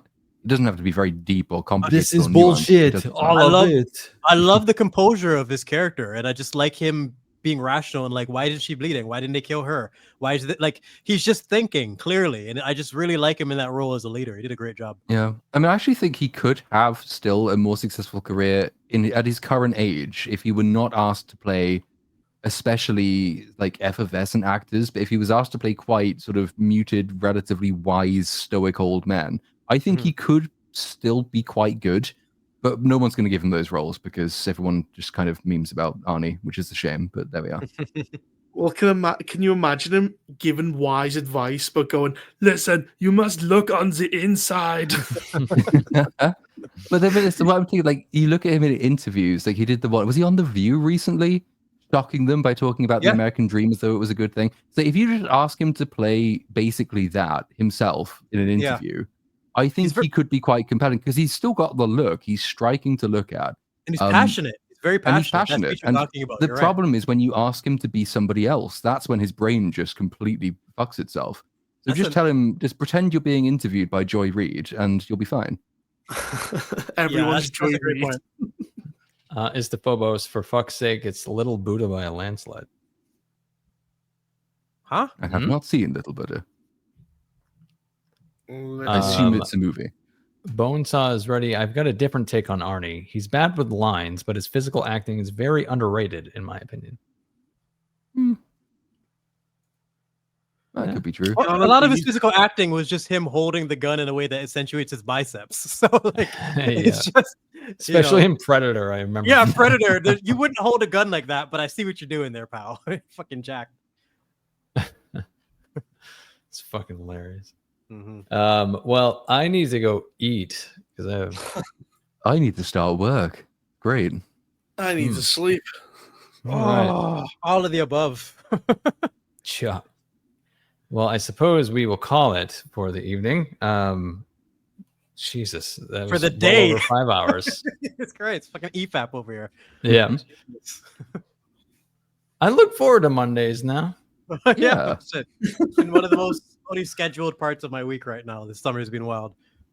It's actually funny that like the bigger the commitment, the more I'm enjoying it. But yeah, fun. because but here's the thing though, like how it's not many people could just be like, let's fucking fight about steak for 2 hours and just fucking do this shit over fucking randomness. I have no idea where these conversations are gonna go. I just try to show up on time and like that's it, and just go from there. But it's part I of the don't reason even it's do working, that. right? I know this guy just fucking late as fuck today. Shit. But no, it's the chat. Respect to you guys. Always appreciate the Yes. enthusiasm. Really makes a big difference there, man. Yeah, chat. Your you are opinions on fantastic. like the quality of comparative boobage were much appreciated. Grilled cheese, steak. I'm so boob. glad grilled cheese won. Yes. Yeah. You're gonna have to cut out a lot of these segments. No, that's its own segment itself. Boobs, sandwiches, steak. Fuck it. Yeah. BSUP discusses. Honestly, Yeah. if you just upload the stream with on the re-up and the channel is just like rating Sydney Sweeney's boobs Yeah, and I put those in the honestly- thumbnail, it will be the most watched re-upload. It probably guarantee will. it. Yeah, it. I'll do Fucking it. Geeks and Gamers edit it had tomorrow. fucking Sydney Sweeney's boobs in their thumbnails for like 6 months. But it wasn't even, like fuck it. Like at least this is relevant to the topic. All right, guys. Well, we will see you all next week. But if you want to rewatch the Sydney Sweeney clip, I'll make sure it is one. Mhm. Bye, guys. Bye. Peace. Fuck you.